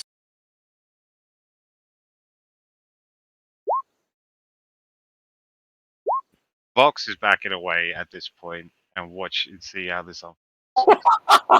I feel like that's just enough that, Sarkis, if you'd like to stop it, you can stop it. You're like kind of catching it out of midair is the type of thing.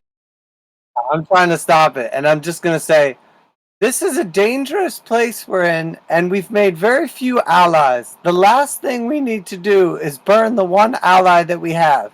He gave us a place to stay. We've completed what he's asked of us. Let's leave this place and return it to him and claim our reward. Yeah, fair point. Well, I was just wondering, like, did the Druids put this here, or did he put this here? I'm sure he can let us know when we get back to him. All we have to do is ask. And if he wants us to come down here further and investigate it, I'm sure we can do that. And it'd be particularly better to have a rest first. Should we put some in a bottle just to show him so he knows what we're talking about? You want to grab a little and put it in the bottle? I'm not going to stop you, Romulus. I just don't think it's a good idea to ruin all the hard work we've put in. That's all. I don't want to steal. I don't want to burn this place down. And I don't want to leave it in any worse condition than we found it in. There's plenty of other places that we can ruin in this world. But let's not ruin the one thing we have going for us. Well, who's to say that we did this? Why wouldn't we say the Druids did it? Why lie? Yeah, that doesn't make much sense.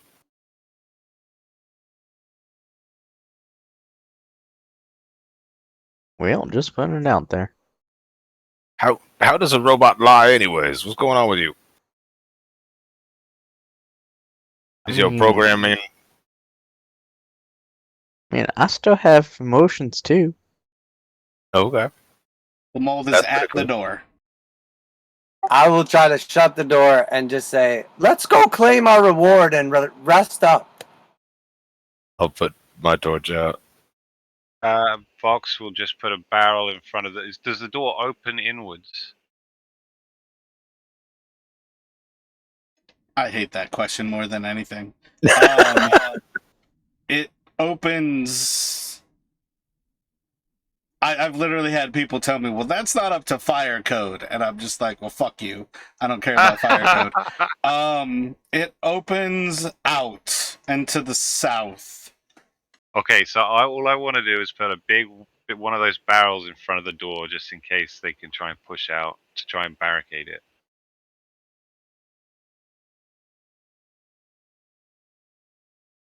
You feel like you've defeated the brown mold and it can't open the door? Yes. Awesome. So, are That's y'all well going back for the tried. Mardikovs? Yes, please. Yeah, I'm definitely Excellent. down. So that's where we're going to end here. And please, in the future, if you know it's brown mold, don't tell the rest of the group. Because fire on that would have been hilarious. But immediately saying, you was cold, tells me that you know exactly what that is that they're playing around with. To be honest, I didn't, but if it's being attracted to fire, I just assumed cold was the way to go. It feels very meta when you respond like that. So there's certain levels of, like, try to stick to it, because I don't want to assume that you know exactly what it is and how to defeat it. Because when you throw fire on that, it grows bigger. That's all. Okay, sorry. Sorry. So we are going to leave off there, and we will pick up next week with you all back with the Mardikovs.